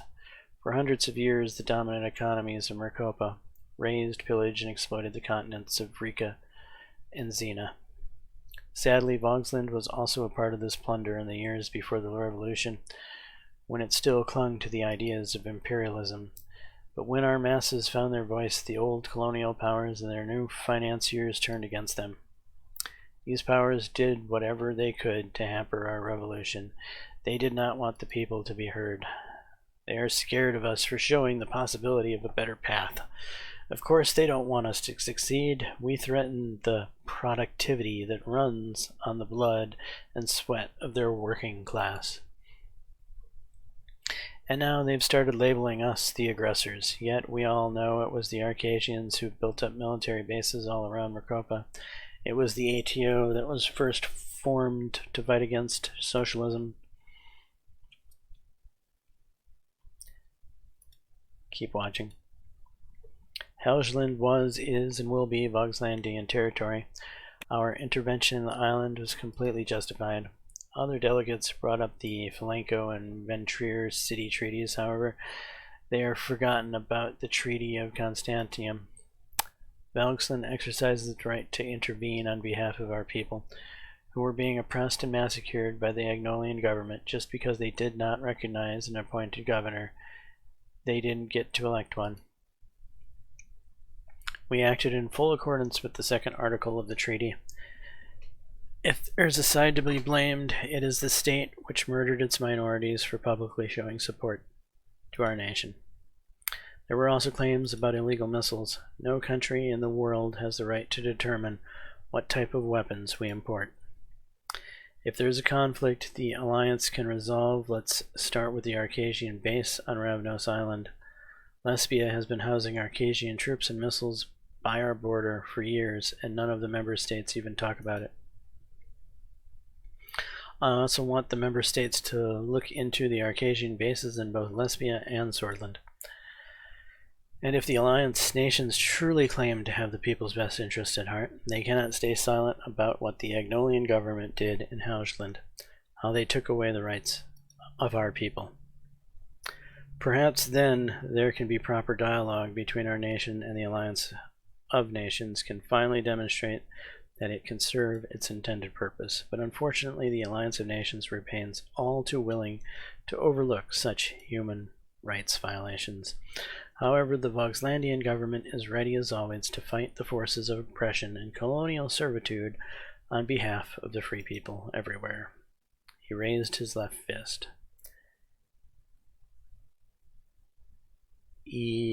Relutin Vezkor. Was that Swordish? Did I catch that right? He said the revolution will come, yes, but it was in Old Velgish. Very similar to Swordish, right? Some words are even written the same way, but I'm surprised you caught that from his accent. Most of the delegates from Xena, Rika, and Contana responded with thunderous applause. Hegel shook his hands with them as he walked back to his seat. President Nines announced the next speaker, Queen Beatrice Livingston. Dear President of the Assembly, dear delegates, dear leaders of the world. Just as my fellow Eastern Macopan delegates spoke about the troubles plaguing our continent, I also have to bring attention to the plight of the people of the North. The Alliance of Nations, the ATO, the CSP, and even OMAC have never supported our people when they've been through tragic atrocities. Unlike many of the Western countries here, we never received financial aid when natural disasters struck our lands. The pain of our people was never recognized, not even when they faced the threat of genocide by the hands of the Swordish kings. In light of all that, I implore this alliance to take a closer look at the actions of our southern neighbors. Their president himself came to power amid murder and unrest, yet people from his administration had the guts to blame our government for inciting violence, and they expect the world to believe their lies.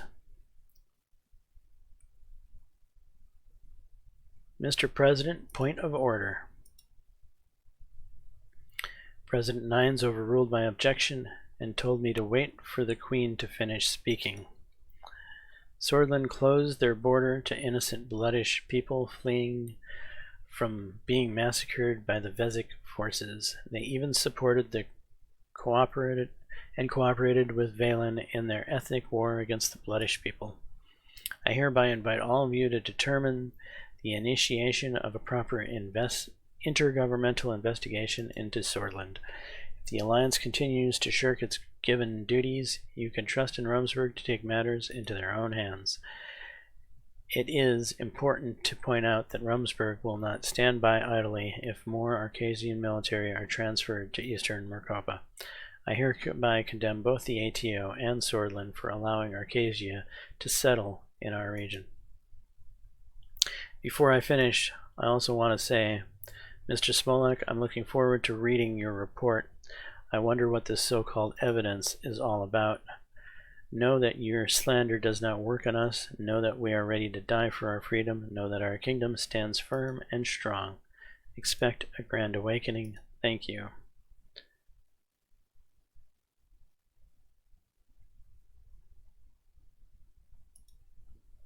I did not react to her speech. She left the rostrum without getting much applause.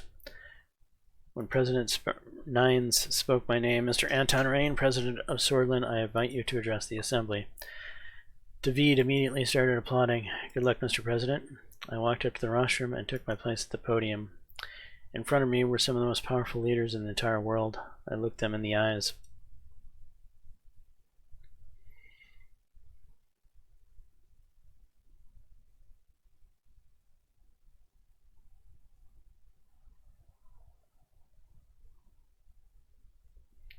Thank you, Mr. President, fellow delegates.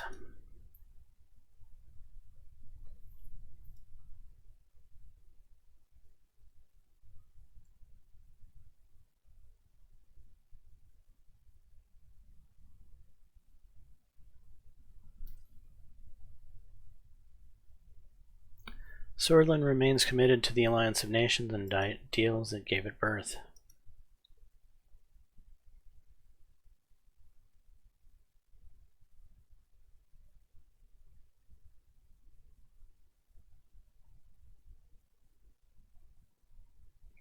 I would like to stress the importance of these words, Alliance of Nations.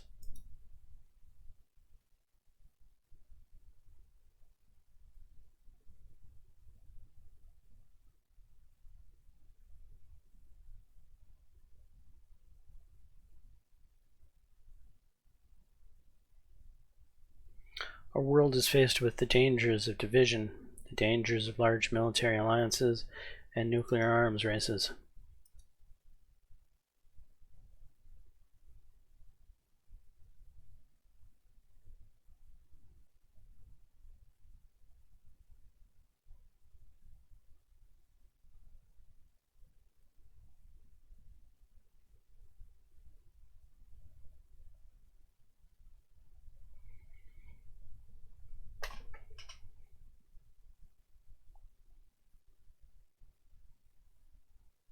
It's time to ask the hard questions. Ask if this organization is achieving any of its aims.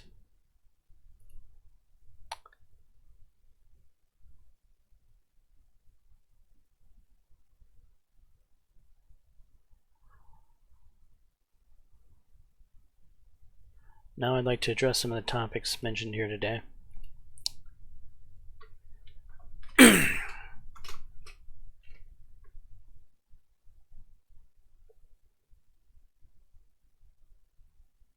It was earlier claimed that Valen was involved in a genocide. Such strong words shouldn't be spoken without proper evidence.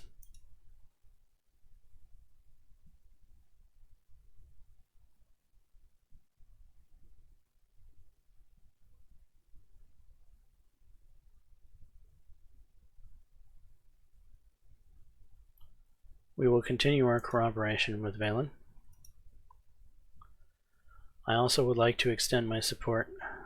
I also would like to address the Queen of Rumsburg.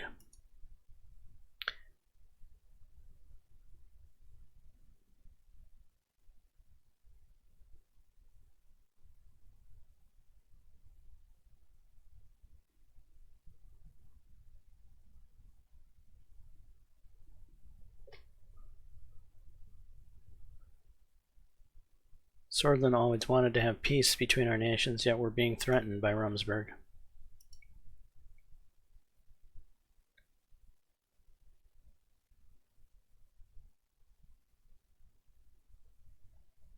We wanted to be diplomatic even when Rumsburg shot down our plane.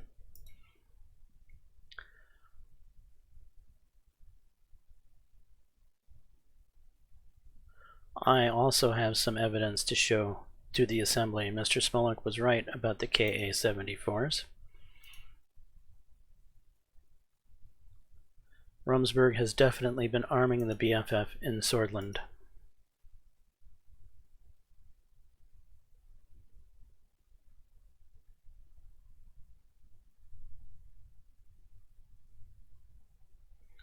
I hereby call on the Alliance Nation to serve its duty. Rumsburg and its link to rebel groups must be properly investigated.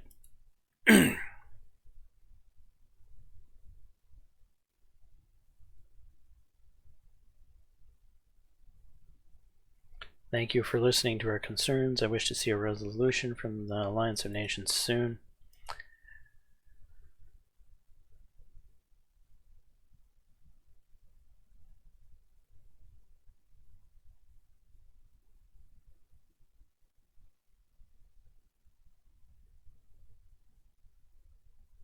We stand and always will stand for the rights of the people of Swordland and Eastern Marcopa, just as those in other continents.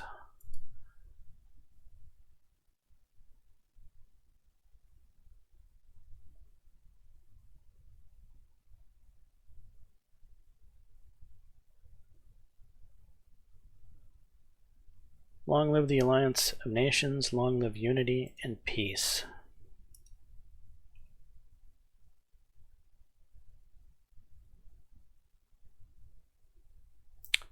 A. Morgana Westcore. There was some applause from the assembly.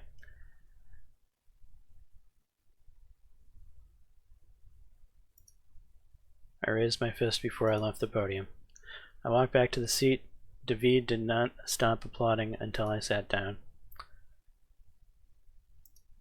Thank you, David. It was not a bad speech, Mr. President. You did well. President Nines announced the next speaker, Dwight Walker. Mr. President, I first want to congratulate you on your election to this high office. Mr. Secretary, delegates to the Alliance of Nations, ladies and gentlemen, fellow friends. We meet again on our quest to bring peace and light into the world, but even though some of the clouds have lifted, the world has not yet escaped the darkness. The Contana Security Pact is rapidly expanding its influence.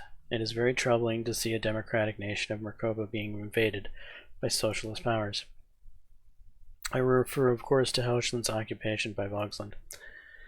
This is an attack against the lasting peace the world has enjoyed since the Century Revolution.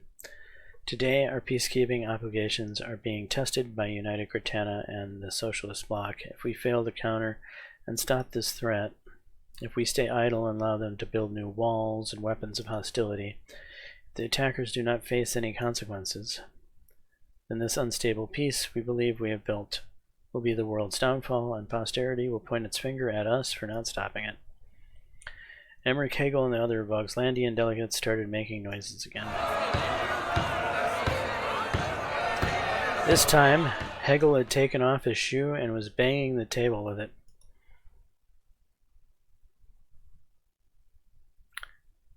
Keep watching.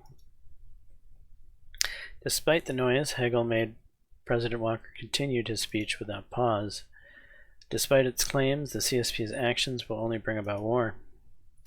I believe United Cortana and Arcasia, together with their allies, could come to an understanding for our mutual benefit and our desire to avoid the destruction of the world. Yet United Cortana keeps acting in complete disregard to international law. Their allies are forcefully taking land and imposing their own values on people of those lands. I will say this to the leaders of United Cortana: if either of us is to be secure, we need a peaceful cooperation, not nuclear missiles, shows of naval superiority, or invasions. If the leaders of United Cortana fail to demilitarize Helgeland with complete dismantling of the nuclear missiles and the withdrawal of the occupying Vogslandian forces, the ATO will have to take matters into their own hands. Hegel stood up with a shoe in his hand. What is that supposed to mean? You're promoting war in the Alliance of Nations? Mr. President, this cannot. Nine slammed the gavel down and shouted, "Silence, please." Mr. Chancellor, please let me finish. We did not interrupt you when you addressed the Assembly. I must also raise my concerns about the threat that Rumsburg poses to Eastern Marcopa. The speakers who preceded me clearly showed that tensions are rising. The reports from Valen and Swordland are troubling. The representatives from both countries refer to Ka-74 as being smuggled within their borders. Arcasia and ATO will stand against the aggression of Rumsburg. They are playing a dangerous game, one that may bring ruin to Marcopa and their own lands. I believe the Alliance of Nations can find a resolution to this conflict as well. If not, let it be known that Arcasia will stand together with Swordland. Rumsburg cannot do as it pleases.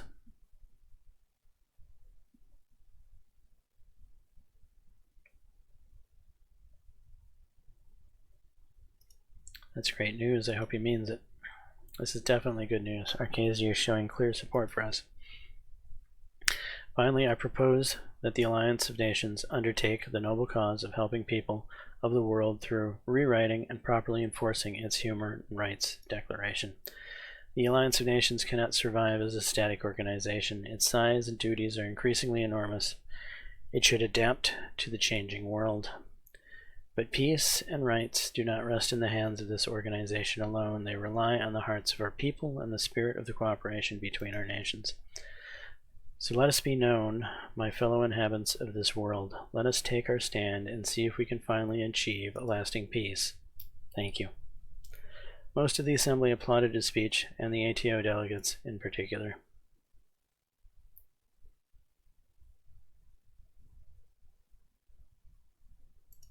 I'll stand up and show face. The applause continued for some time. Walker shook his hands with various delegates on his way back to his seat. President Nines announced the last speaker before the break. It was Leon Melanev. Melanev slowly walked to the rostrum in his iconic suit. All of the CSP delegates stood up and applauded him. Honorable Chairman and fellow delegates to the Alliance of Nations. Here we are again in the most esteemed meeting of state representatives in the world. However, increasingly we are being threatened, disregarded, attacked, or ignored in this assembly. The representative of Arcasia has just shown his unfriendly attitude towards us yet again. Arcasia would have you believe we are standing in the way of lasting peace. Yet the peace they talk about was only possible thanks to our missiles and our growing base in the developing world. The ATO kept waging wars against people's revolutions and forcing new independent states to be their puppets, binding them to themselves through Arcasian lira. And now yet another Arcasian president is telling us that we are the aggressors and they are the keepers of peace. We will not be silent anymore against these lies. When was this peace you talked about? Where was this cooperation between our countries? Have you ever accepted our invitation to talk about denuclearization? If you don't like us, don't accept our deals. Don't listen to our concerns and keep pointing fingers at us. Why did you invite us to the Alliance of Nations? Every year, United Cortana comes to this assembly to address the real problem of the real people, people who suffer because of your systems, your wars, and your ignorance. Whether you like it or not, we'll keep representing the laborers, the slaves, the oppressed of the world, and believe it or disregard it, history is on our side. We say to the representatives of capitalist countries, come and visit us. Come and see the revolution working in Cortana. Show our continent to your people without distorting the reality. If you cannot do that, then you need not come. We believe socialism will triumph over capitalism in the end. Such is the logical conclusion of the development of humankind. This time, lesbian delegates started laughing very loudly. Some other delegates booed. I'll just keep watching. Leon Melanev, you can keep laughing, gentlemen. Communism will bury you. Suddenly, the laughing turned into shouting. If you really believe in cooperation, we will be waiting. We're not going anywhere. However, if the ATO keeps intervening in our matters, it is natural that the CSP would react. Despite threats from the ATO, Rumsburg, or any other nation or organization, we must not succumb to further division and violence. We must ask ourselves, what do the people of our countries expect of us? They surely don't want war and bloodshed. So let us leave to our children and grandchildren good memories of our times and a better future for all. Let them look at history and say once that there were great divisions and complex problems, but the leaders of the world came together in the Alliance of Nations and succeeded in settling them in order to ensure our peaceful lives. Let us act in such a way to make this session not a session of threats, but a session of hopes and the realization of them.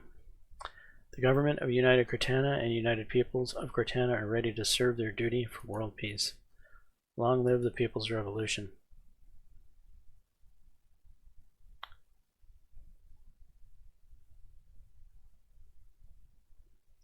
Honestly, I thought the speech was pretty good. I mean, yes, I am a capitalist, but he's asking about peace, about finding common ground. I'm all for common ground and peace. Capitalism and communism are two sides of the same coin in many ways. And I know that might shock some of you viewers out there just hearing me say that, but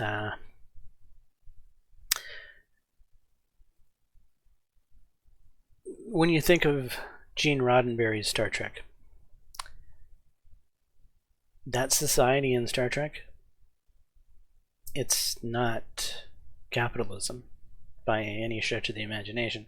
That society in Gene Roddenberry's Star Trek is socialism. It's communism. The only difference here is in Gene Roddenberry's Star Trek, it's actually working. And the difference in real life is it hasn't worked to date. That's because the idea of socialism and communism is not inherently evil. It's just nearly impossible to put into motion without it becoming corrupted. So a lot of people say capitalism is full of corruption. Well, yeah, that's true. Capitalism is certainly full of corruption. Anytime you're dealing with a system that revolves around money, you're going to have lots of corruption in it. But ultimately in capitalism, the market works itself out. In communism, there's no way to solve the corruption. It just turns into one giant corrupt government without anything but corruption. You have 95% of the people living in poverty and 5% of the people who have all the wealth, and they control everything. It's not communism. It's not what communism is supposed to be. Communism is supposed to be everybody equal, but that's impossible to have in a world that revolves around money. And that's why it works in Star Trek, because money is no longer needed in Star Trek. You can just go to the replicator and order a steak medium rare with sauteed onions, and it appears before you. You didn't have to spend a dime. You didn't have to worry about how you were going to eat. You know, all the magical difficulties we have in life are solved through technology in the world of Star Trek. And so you can actually have a society that's truly egalitarian, that's truly people who are equal. And then in the Star Trek world, you actually have people succeeding based on their merits. Star Trek is how socialism and communism is supposed to work, but in real life it never works that way, ever.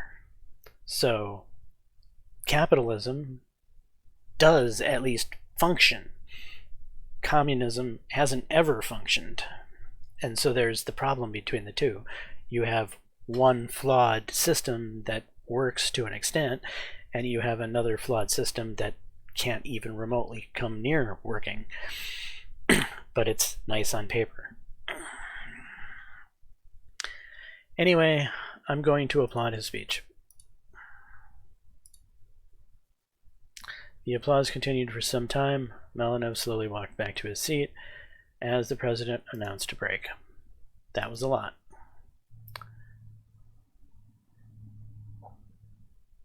It was troubling. Tensions are too high. It's quite scary, to be honest. We need to be careful. We walked out of the hall to have some lunch and fresh air.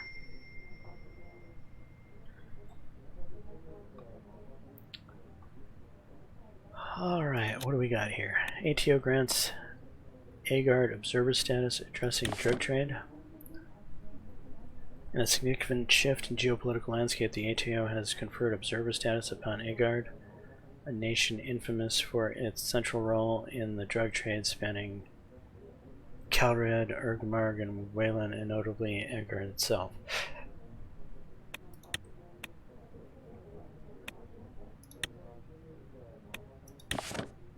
CSP warns Grace against formation of anti-socialist union.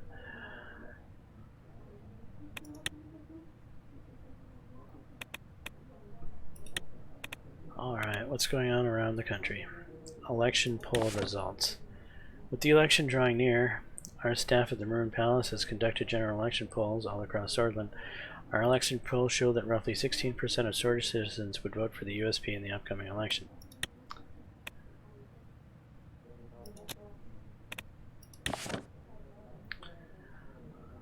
What was supposed to be a peaceful demonstration in downtown Jen turned violent as a number of participants brought weapons, leading to bloody clashes between protesters and counter-protesters. Several bystanders were caught in the crossfire. The number of wounded is not yet known. ATO modernizes Swordland's Air Force. Didn't that already happen?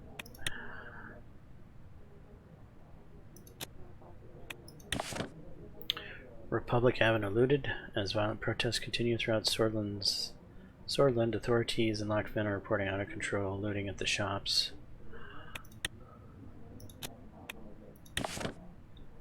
Navy oversees import and export flow. Under the orders of military, Navy corps are being transferred from Gonriat Naval Base to the port of Lochvin in order to better oversee the flow of imports and exports into and out of Swordland.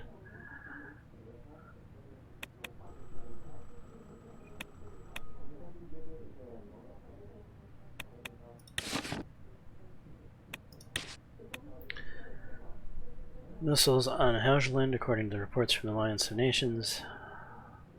Latvia shows evidence of Valkslandian missiles in Hausland. Chancellor Hegel's disgrace at Alliance of Nations.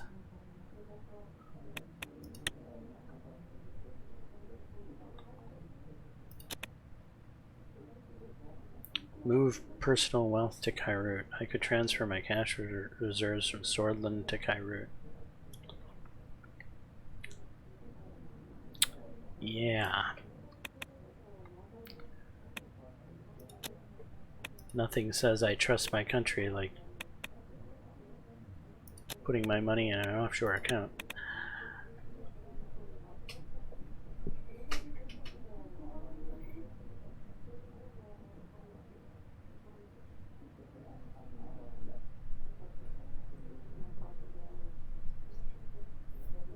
Move personal wealth to Kairut. My future in Swordland is in doubt. It may be the right time to diversify my resources by keeping my money reserved safely abroad in the case of an unexpected departure. I'm gonna do it. I think I'm better safe than sorry. Things are not looking so well for me as president right now. I've been shot at. There was an assassination attempt, etc. Bank of Kairut is happy to inform you that transfer of your personal assets is completed successfully. It'll take approximately 30 business days for the amount to be withdrawable in local territory. Thank you for choosing BOK.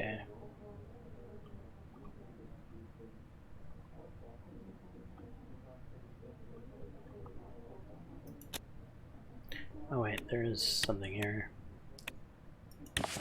President's finances welcome in Kairut. This act further solidifies the final relationship between Kairut and Swordland.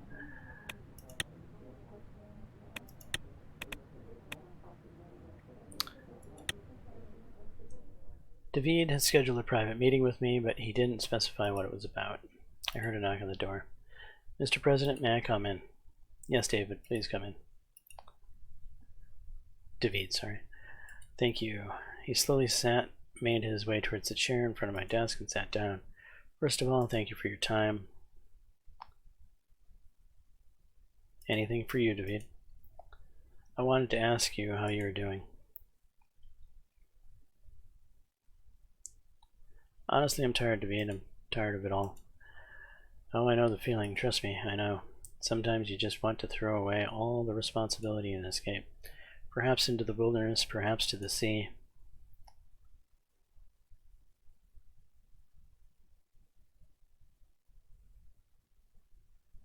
That would be nice, wouldn't it? But I could never do that. Unfortunately, men of power are bound by duty and their responsibility to the nation. He started coughing. What a privilege for me. I had the chance to watch my students grow into a fine and strong leader in my lifetime. What a privilege indeed. You tried your best to bring reform to Swordland. That is valiant in itself. It is okay to feel frustrated by failure. But change, unfortunately, doesn't happen easily. You paved a path for future generations to follow, and they will remember you for it.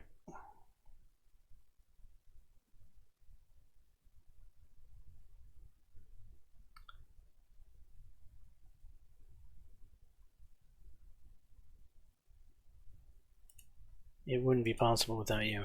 You are too kind, Mr. President. David coughed again, this time for longer. I overheard a conversation the other day near a newspaper stand. It piqued my interest, so I kept listening. They were talking about you. They were calling you a die-hard capitalist. What do you think about that? They weren't wrong. I am a die-hard capitalist. My father, Arthur S. Whiskey, used to say, always know yourself. It's good to know that you do. So, the elections are fast approaching. How are you feeling about your chances? I can't say for sure, but I'm hopeful. Good. That's what a leader should say. I'm afraid I have an announcement to make to you. You're going to retire. Go on. After the term I'm done, I will be retiring. I'd be lying if I said I wasn't expecting this. I've been in this line of work for many decades now. I swore an oath to myself years ago. I would quit if ever felt like I didn't have the physical capability to serve anymore. At that point, I would become a hindrance. That time has come, Mr. President. My bones are aching, my hands are shaking, my voice is failing. Besides, I'm sure you can find a younger minister who is a little more full of life. He winked at me and chuckled, which turned into another cough.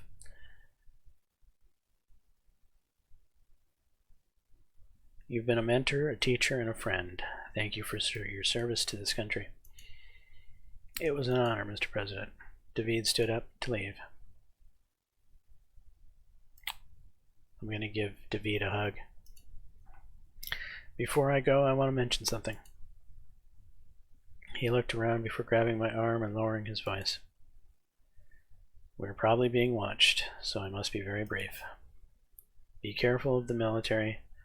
I think they're planning something. I've lived long enough to see 2 coups in my lifetime, and let's just say I've gotten better at recognizing the signs. You must remember what happened to my father, Anton. Just be careful and take care of your family. Take this as the last piece of advice from me. He suddenly raised his voice again. Best of luck, Anton. Thank you. He turned around and left.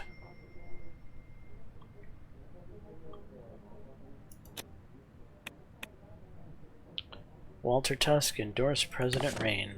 Swedish businessman Walter Tusk has officially endorsed us to be the next president of Swordland in the upcoming 57 election. With Mr. Tusk's wide-ranging connections and power, we can expect more business owners and pro-economy citizens to vote for us.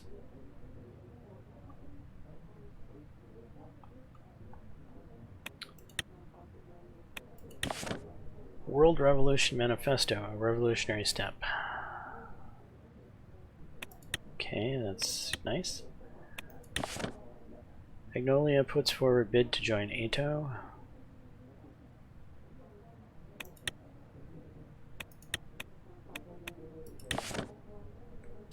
ATO signs non-aggression pact for 3 years with Enraka.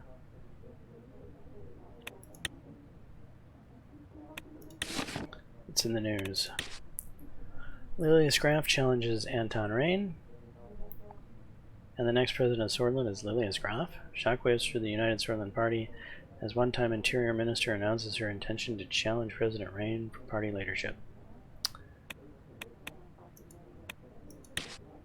People's Front coming strong. As the election draws near, a rising political force in Swordland is garnering significant attention. and support the People's Front, the novel alliance forged between the Workers' Party in Blodia and the Communist Party of Swordland is experiencing a remarkable surge in polls. Arcasia strategic checks on CSP forces. Swordish foreign minister retires.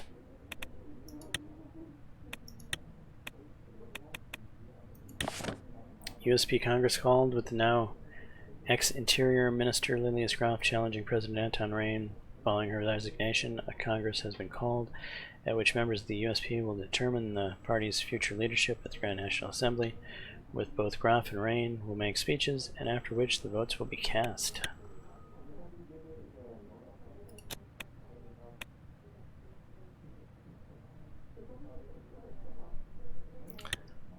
Office of the President. Door opened and Lucian entered. Mr. President, there is a problem. What kind of problem?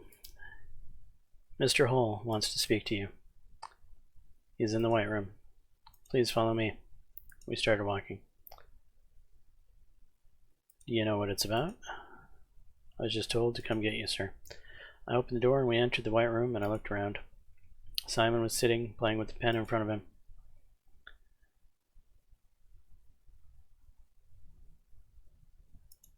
Good evening. Mr. President, I'm here to let you know that I will be handing you my resignation shortly.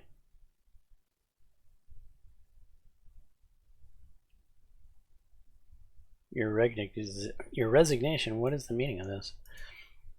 Exactly what it looks like. I'm resigning from my position in the cabinet. I simply cannot go on anymore.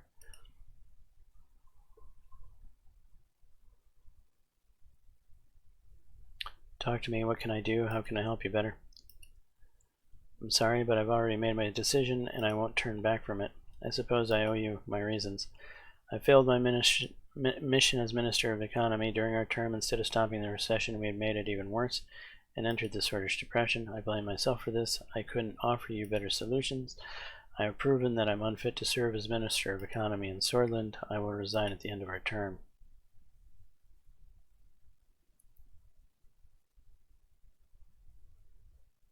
Please don't do this, Simon. I'm to blame, not you. I'm afraid things are already in motion, Mr. President. I took a deep breath. I looked at Simon's determined face. I have no choice but accept your resignation. Simon and Lucian left, and I took a seat alone in the White Room. Well, we're...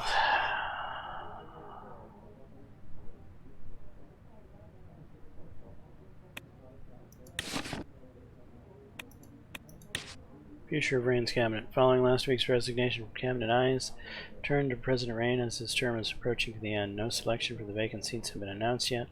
However, the timing bears some questions about the stability of the administration. This is without a doubt going to have an impact on the election of the President Rain and gearing up towards his possible second term.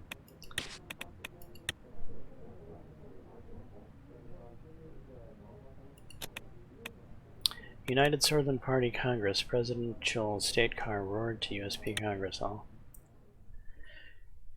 It was the day of the USP Party Congress. For the third time in the party's Swordland history, a candidate was challenging an incumbent president. Sergei was driving me to the Grand National Assembly for the historic event. I looked out the window as we passed through the small forest, dividing the Maroon Palace and the Assembly. I thought about the day I announced my candidacy against Ewald Alfonso when he was still president. Then I remembered how, just a few years before that, Ewald had challenged Tarquin Sol. How are you feeling back there, sir? I'm worried about today. I'm sure you're going to win again, sir. No need for undue stress. Sergei made a left turn out the forest and entered the vast garden area of the Assembly. I still don't believe how Miss Graff could run against you. She owed her position to you.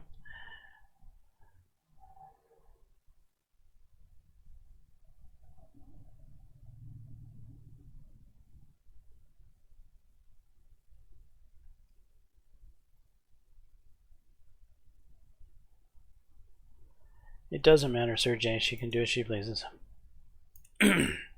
Of course, sir. It's not like she has a chance against you. Oh, she probably does. He parked the car in front of the gate and led to the USP's wing of the assembly. Good luck, Mr. President. See you on the way back. Thank you, Sergey. I entered the building and joined the crowd of influential politicians, lobbyists, and benefactors who had gathered for this turning point. It was almost time for the debate. The crowd dispersed, and the members of the USP went inside the Congress Hall. United Switzerland banners hung from every possible spot. I tried to mentally prepare for my speech, but the lingering memories from the first two leadership races were making it all hard for me to focus. As if on cue, Lilia strode past me in the hall, accompanied by a large group of her supporters. Instead of her usual beige, she wore a sun-yellow skirt and blazer. Gloria Torre was on her right. Iosif was on her left. Wait, Iosif was on her left. I tried to ignore them as I entered the hall. I took a seat next to Albin and waited for the session to begin. Mr. President, let's get this race over, shall we?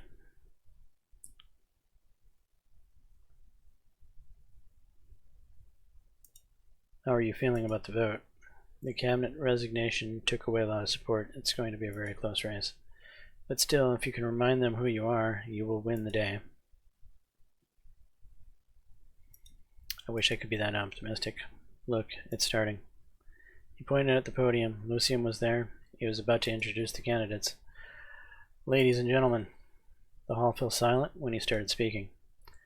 We gather here today in the 28th Congress of the USP Party for the third leadership race in its history. On the occasion of my 20th year in this party, I am honored to be opening this historic session today. The members of the USP will soon be voting on whether President Rain or Lilias Graf shall assume leadership going forward. Before we begin the selection process, I would like to invite both candidates to give a very short speech. First of all, I would like to invite Anton Rain, the fourth president of Swordsland and the chairman of our party. I stood up and walked up to the podium amid applause and campaign music. I shook his hand before I began addressing the party. Fellow members of the USP,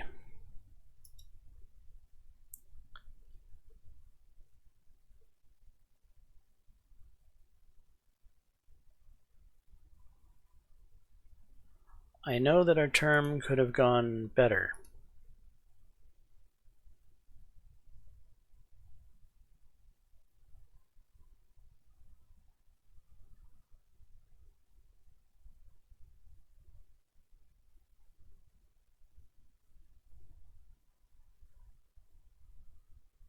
I took on the responsibility to fix our Constitution.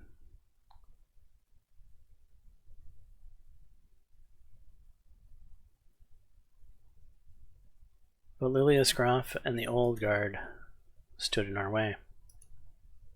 I took a deep breath.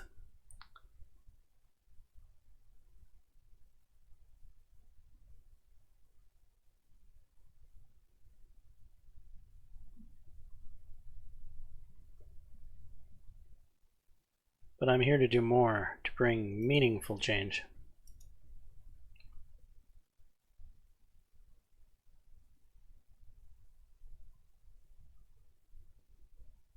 We can't let Ms. Graf take the helm of our ship.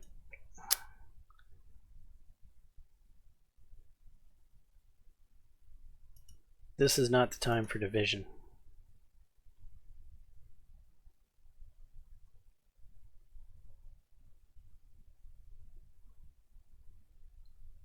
Let's unite under this flag one more time.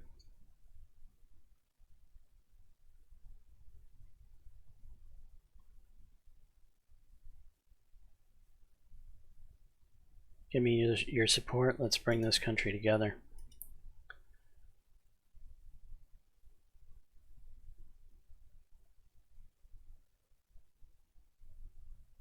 I know you will do the right thing.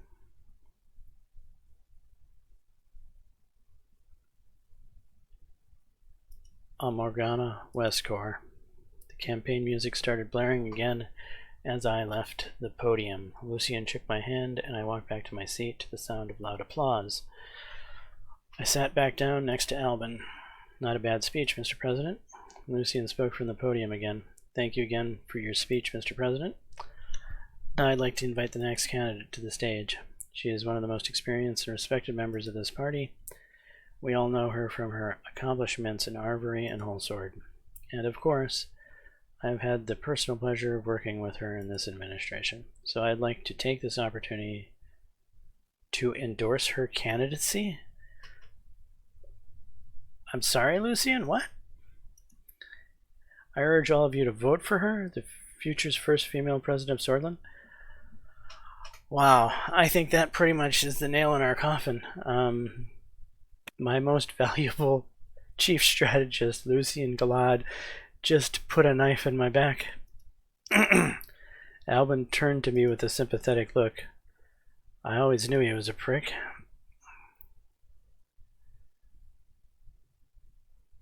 It's fine, Albin. He can endorse who he wants. Let's welcome the Foreign Minister of the Interior of Swordland, Lilius Graf. The hall started applauding. Lilius walked up to the podium accompanied by an old nationalist song about the Swedish Civil War. Aleda, Inta Norsni, or the Light of Darkness. Her eyes had a fire in them that I had never seen before. Fellow compatriots, it is an honor to be a candidate for the leadership of our great United Swordland Party. She pulled out a handkerchief and dabbed at her eyes. Forgive me.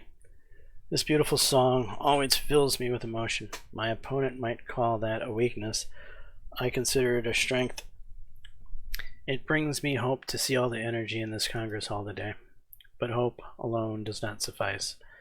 I don't want to listen to songs any longer. I want us to sing them from the rooftops. What is it that you want, sons and daughters of Swordland? I'll tell you right now. You want a president who will stand bravely against the wealthy elites in their mansions, rather than kowtow to their every demand. You want a Swordland that respects its culture and founding values. You want a strong and united Swordland. And I'm here to tell you that none of those things are possible as long as Anton Rain is in office. As those who rule the state become more and more alienated from the values that make us who we are, and the deplorables who stand silent against this sink us deeper into quagmire of moral and cultural corruption. And he did all of that without even managing to fix the recession. Swordish people are still suffering. He is a disgrace to the name of Tarquin's soul. We cannot allow him to taint the accomplishments of this party any further. Don't comment. Let her say what she wants. The results won't change. After nearly 4 years of the president behaving abominably against all my advice, I had no choice but to tender my resignation, for I believe we could achieve much more. For I still believe in the idea of united Swordland. I appeal to your innate sense of honor and dignity as Swordish people. Elect me as your leader, and I promise that with the Lord on my side, I shall elevate this party and its glorious nation to the heavens. Mr. Rain, your time leading this country is through. I am here to bring down the walls you built. Thank you. Amagorna Westcor.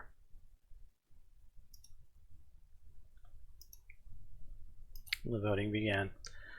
I filled out my ballot, marking an X next to my own name, and lined up to drop it in the ballot box. I heard Lucian's voice behind me. Sir?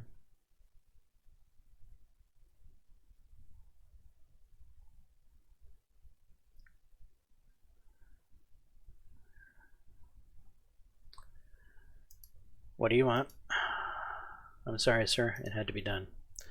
I assure you it's nothing personal. My loyalty is to the party and Swordland.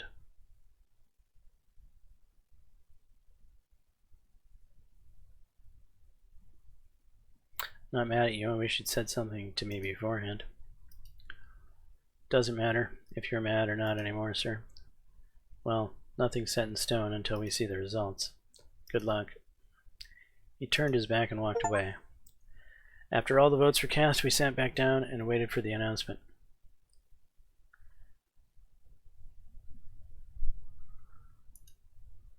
After some time, Lucian appeared on the stage again.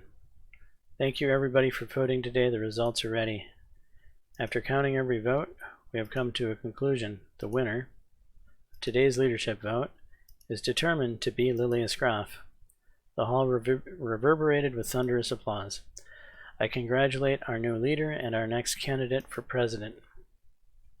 I couldn't believe it. For a moment, my sight darkened. All I heard was shouting, "Lilius, Lilius, Lilius." I couldn't focus. Everything became a blur. I'm fine. I sank down in my seat and sighed deeply.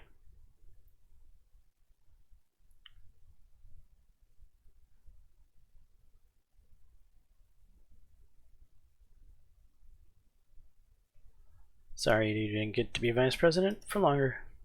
It's an honor just to have been chosen.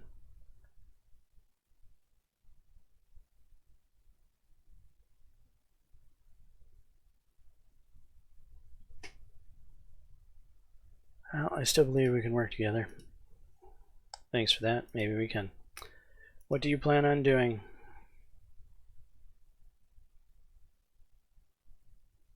I will start my own party and run for president again.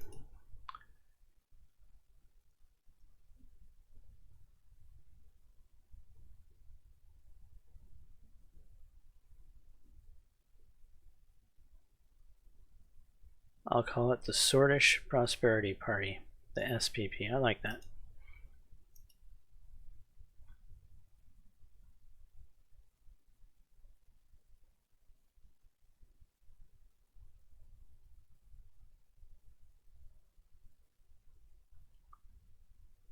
I'll campaign as hard as I can to get elected again. Interesting indeed, Mr. President, but you'll be on your own with that. I don't think I'm ready to switch parties. Somehow I expected that I'd be alone in this case. I wasn't sure if my plan would even succeed. I thought back on my many years in the USP, then I thought about the future. I need to plan my next steps.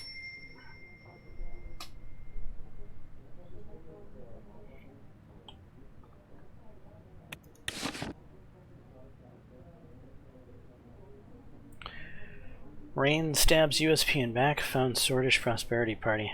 What a shocking turn of events. Handed his hat by Lilius Groff during the USP Party Congress, President Rain abruptly announces he would continue his presidential run under the banner of a new party. The Swordish Prosperity Party appears to have been created for the sole purpose of supporting a Rain run. It's doubtful Rain's vague platform will convert longtime USP members, but his sheer charisma might sway undecided voters to his side. More on this as it develops. Graf victorious at USP Congress. Rain breaks from old guard, runs as independent. We're cautiously optimistic about this, as Lilius Groff's successful challenging his USP leadership, Anton Rain, announced the formation of his own party. He'll now be taking on Groff as a member of the Swordish Prosperity Party. While his new platform appears vague for now, anyone who would prevent Solus figurehead Groff from seizing control of the Swordish government has got our vote. It took courage for President Rain to separate himself from the forces who have held power in the Maroon Palace for so long. Let's hope it sticks. The gloves are off. Hopefully the game will give me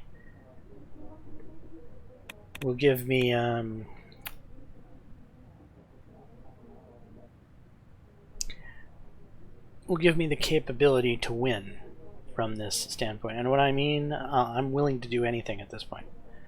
I will even compromise my principles and possibly do something a little less, what's the word I'm looking for? Correct? For example, I could see myself aligning with the media conglomerate for some fake news. It's time to fight. Residence of the President of Swordsland, Whole Sword.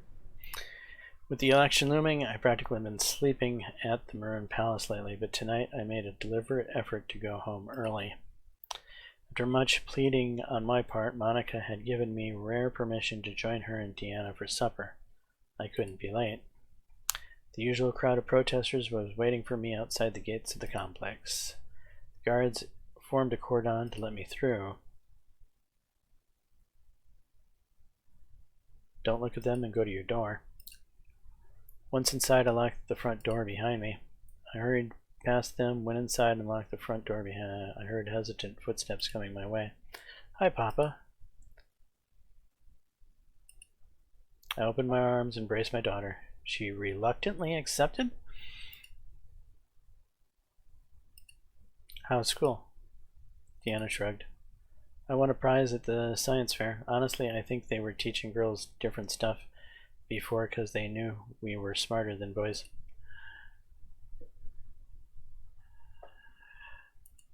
You might be right. Deanna ignored my comment and gestured vaguely towards the kitchen. Deanna has changed. Mama is there. I'll be up in my room till dinner.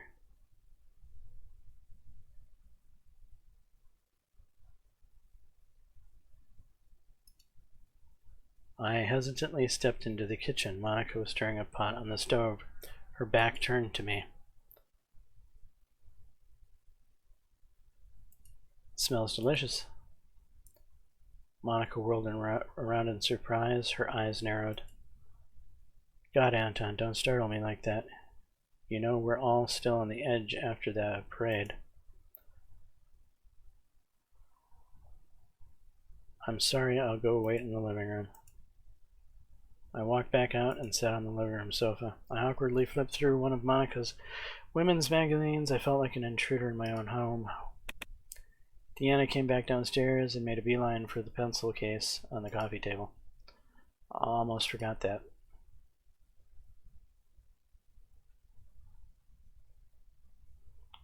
What do you hear from your brother these days? Not much. He writes me letters sometimes. Papa, are we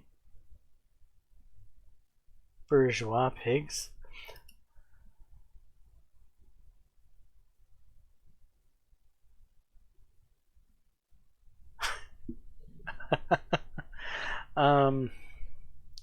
Frank's just been spending too much time in United Cortana, sweetie. Monica appeared in the doorway. She smiled at Deanna, then fixed me with an icy look. Dinner's ready. 3 of us gathered around the dining room table. Monica ladled out bowls full of beef stew. Not my favorite, but a comforting dish nonetheless.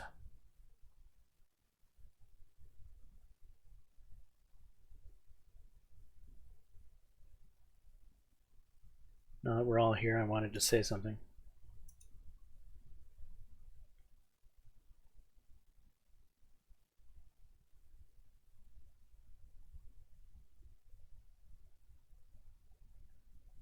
The past 4 years have tested our strength as a family.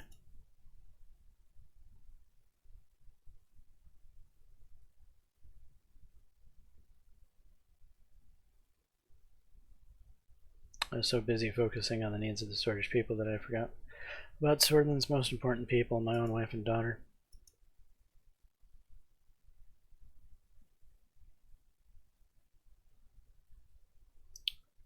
I hope I can redeem myself someday.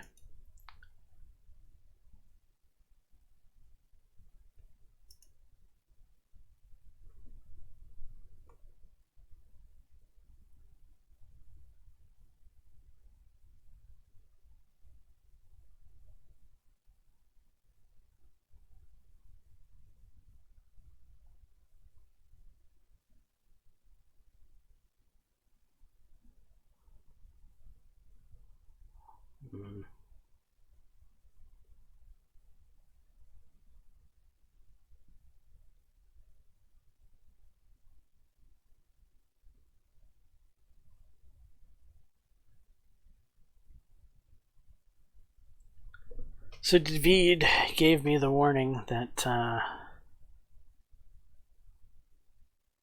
something might happen. I'm tempted to try to run because I know what typically happens at the end of the game. Usually never goes good for me. And escaping to a different country would be, let's say, a preferable result than what typically happens to me.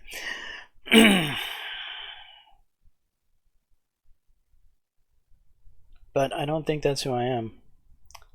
I'm gonna go down trying to do what I think is right. That's who I am. So I swear to both of you, I'll learn from my mistakes as I strive to make Swordland a better place.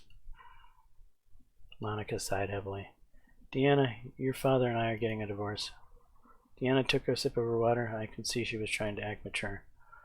That's not a surprise, Mama. He hasn't been living at the house in weeks.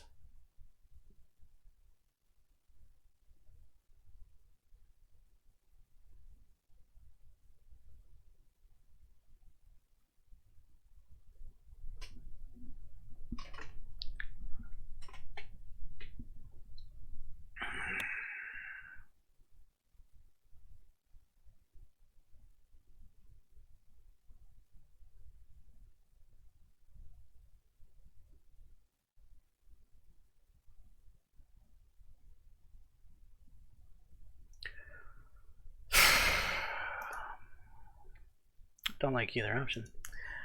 Don't worry, we won't make it public until then. I just want Deanna to know. Mama, can't you give him a chance? Maybe things really could get better. Oh, sweetheart, it's too late for that. She turned to me, her eyes full of regret. I'm sorry, Anton. This dinner was a mistake. I think you should go.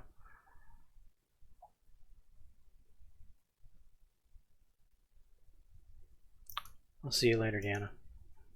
Deanna was sitting at the table looking uncomfortable. I guess I'll call you soon, Papa.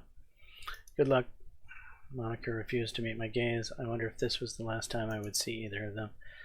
I put that thought out of my mind as I made my way back to the guest house.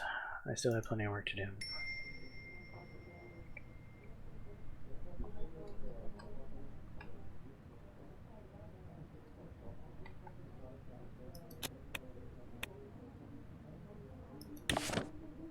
Air Force issues civilian flight warning. The Air Force has issued a warning against non-essential air travelers.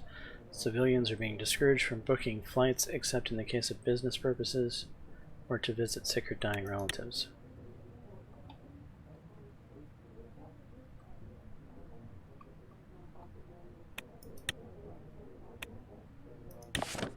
ATO declares World Liberation Manifest.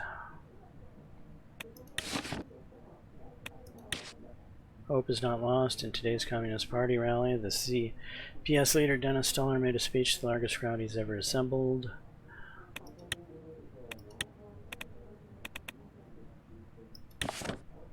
Military issues interior security duties. The new power that has been granted, the Swordish military has assumed responsibility for keeping peace within Swordland's borders, overriding local police authority. Extra troops have been dispatched to Camp Strongarm to manage the growing unrest in Holsword. Great.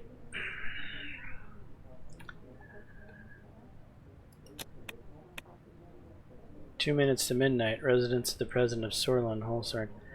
But I'm not there. Did the writers not expect this to happen? I'm not staying at my residence. No, the writers didn't expect this, I guess. I woke up to loud knocks on the door. Here we go. I managed to open my eyes and looked at the clock. It was 11:58 p.m. Who could it be at this hour? Well, it's not who you want it to be, Anton. You're about to end up in jail for the rest of your life. Huffing and puffing, I put on my slippers. Out of habit, I looked towards the other side of the bed. It was empty. Monica and Deanna were at the main house on the other side of the complex. Okay, so I am in the guest house. Good. I started walking downstairs. I heard another knock at the door, louder this time. Alright, I'm coming. Another knock this time, even louder. Look through the peephole. I could see Iosif standing outside, accompanied by a few soldiers.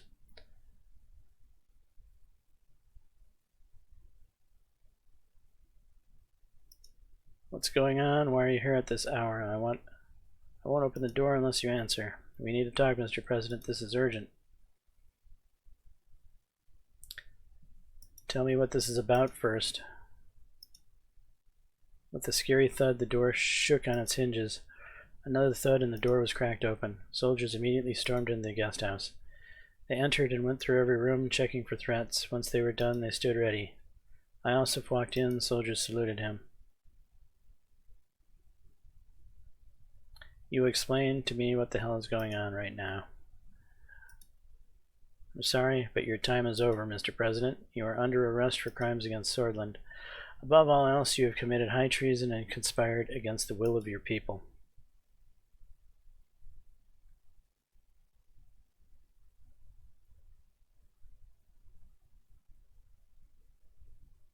You can take me, but please don't hurt my family. Your wife and daughter have been taken into military custody. Rest assured they will remain safe as long as you cooperate. The military had no choice but to take over the government to ensure the well-being of Swordland and its people. The Grand National Assembly is hereby abolished, along with the immunity of members of Parliament. In addition, a curfew is now in effect and all gatherings are banned until further notice. All government officials who are suspected of betraying their country will be tried in military court and made to answer for their crimes. That includes you, Mr. President. You are destroying our democracy. No, we are protecting our country. Take him away. I don't want to see his face. He will wait in a cell in Antel Rock prison until his trial. The soldiers started approaching me. Suddenly, Monica came running across the courtyard, tailed closely by 2 military men. Anton! I love you, Monica. I just wanted to say, do everything they tell you, everything. If they so much as lay a finger on Deanna, I'll kill you myself. Another soldier pulled out handcuffs.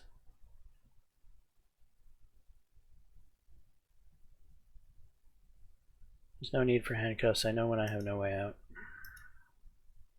The soldier stopped in his tracks and looked at Iosif for confirmation. He nodded.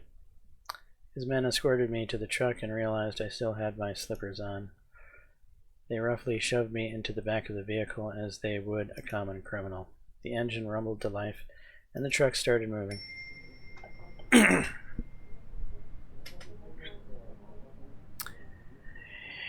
Yep. That's how the cookie crumbles.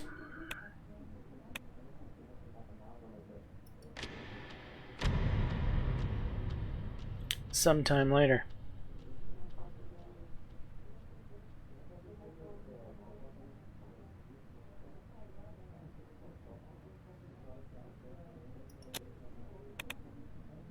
Waiting for the day of trial. Antel Rock Prison, Antel.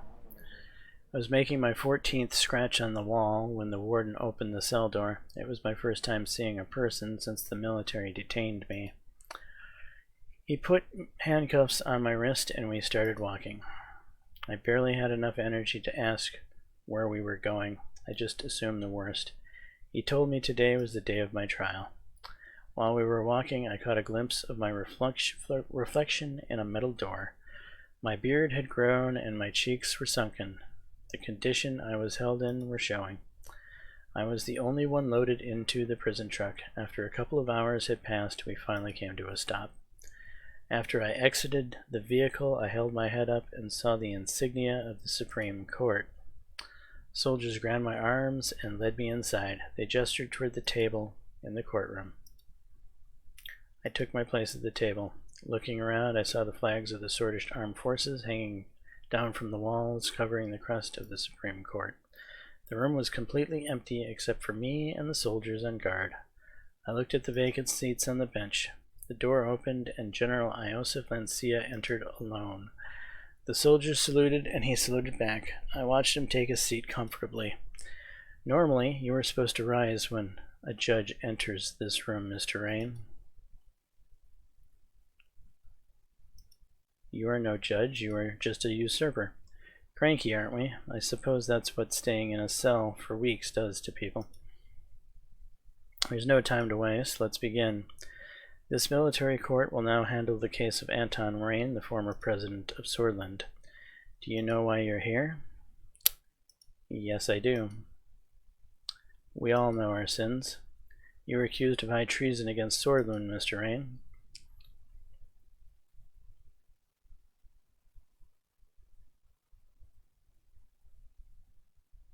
If there's any betrayal here, it's yours against your democratically elected president and government. Shut your mouth, you will only speak when you are spoken to. You have failed to govern your people, and instead, as a result of your action, they are revolting. If you can't put an end to this, then we will. You spat on the very foundation this country was built upon. It is clear to me you are actively trying to destroy our country from the inside, and any enemy of Swordland must pay the ultimate price. What do you have to say for yourself, Mr. Rain?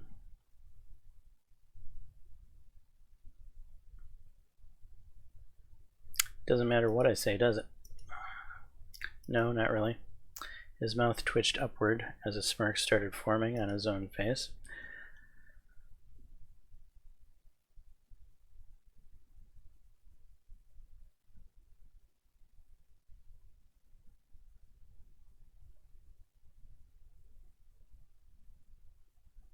I see what this is. This is a ploy to end Swordfish democracy along with the presidency. I won't play along. Your lies know no bounds. Fortunately, we don't care if you play along or not.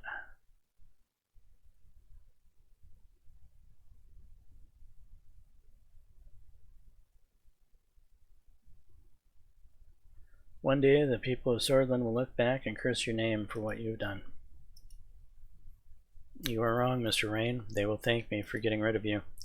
No need to delay this further. I will now announce the verdict of this case. I took a deep breath.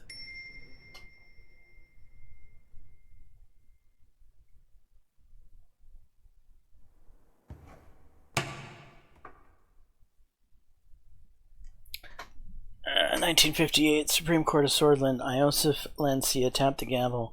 The sound echoed in the empty courtroom. He rose from his seat, knowing what was coming next. You felt that you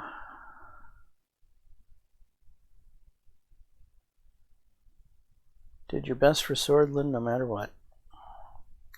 The next words you heard were, I hereby decide that you are guilty.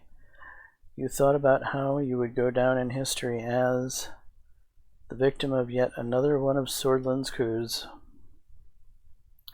But he wasn't done speaking. For the magnitude of the crimes you have committed against Swordland, I'm sentencing you to life in prison. Soldiers grabbed your arms and started walking you towards the door. As you were walking, you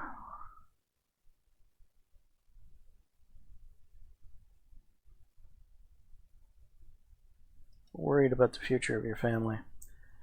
Your cell was cold and lonely. The only decorations you put on the damp, dark walls were photos of Frank and Deanna. For a while, reading books was the only thing you could do. Eventually, you started scribbling notes about your life that you hoped you could turn into a memoir. Monica and the children visited only once to have you sign the divorce papers. Time flies in jail. You learned in prison that after 2 years, the military junta finally gave the power back to the people. The political parties in the Grand National Assembly were re-established. You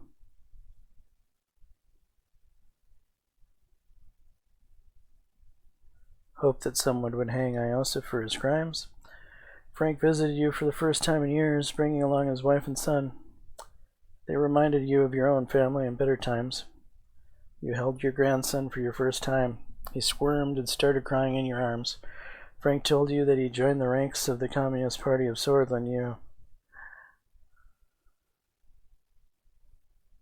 congratulated him. After 7 years in jail, Swordland's new president finally granted amnesty to political prisoners from the military rule days. You looked at yourself in the mirror as you were packing up your belongings to leave. You had grown old. You took your first steps outside. Freedom felt good. Frank and his family were waiting for you. Everything had changed so much that you felt out of place. The years haven't been kind to you. Getting used to being a free man took years. You finally felt confident enough to plan out what to do with the rest of your life. You chose to have another shot at politics, retire to the countryside, find an earnest job.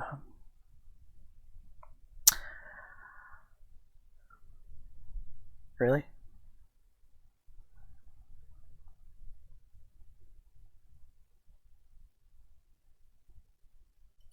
Have another shot at politics. You tried to get back into politics, but Swordland had changed too much.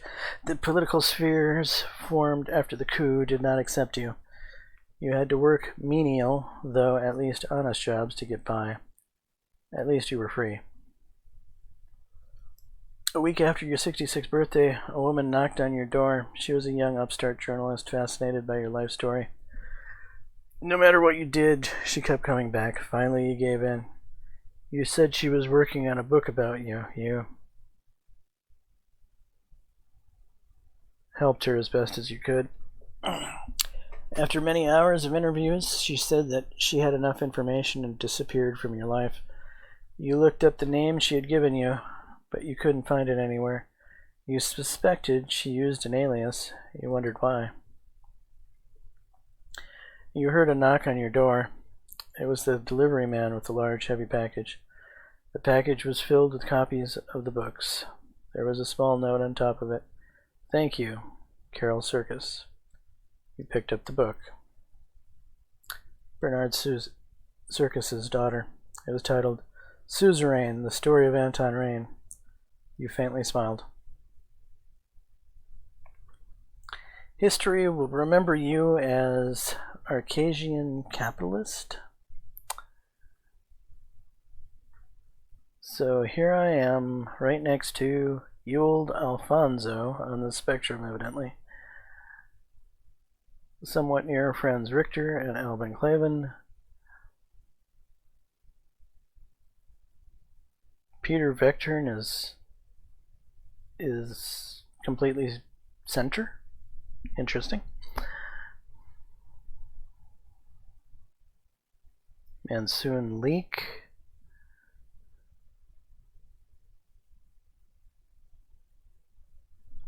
Dennis Stoller. Bernard Circus. So this is interesting. So this is Arcasian capitalist, which would be, in our situation, this would be what? Conservative, liberal, and then up and down would be conservative versus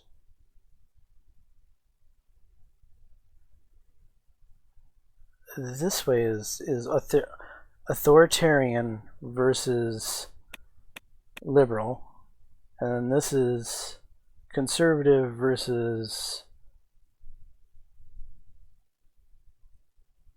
left, Democrat, socialism. Yeah, I guess, yeah, socialism. So capitalism, socialism, authoritarianism versus liberalism.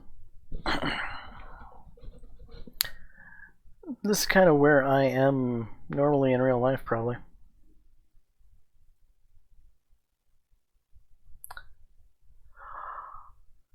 Alright, so that has been the end of our playthrough of Suzerain. Maybe I might continue and take the reins of the new country. What is it called? Kingdom of Rizia? I don't know. We'll see. This has been a fairly lengthy playthrough, and I think I might take a break before starting a playthrough of the Kingdom of Rizia. Anyway, I'm James Johnson, aka Softwareblade. Hopefully you're enjoying the content. If so, please smash that like button, consider subscribing, and until the next time, all, peace.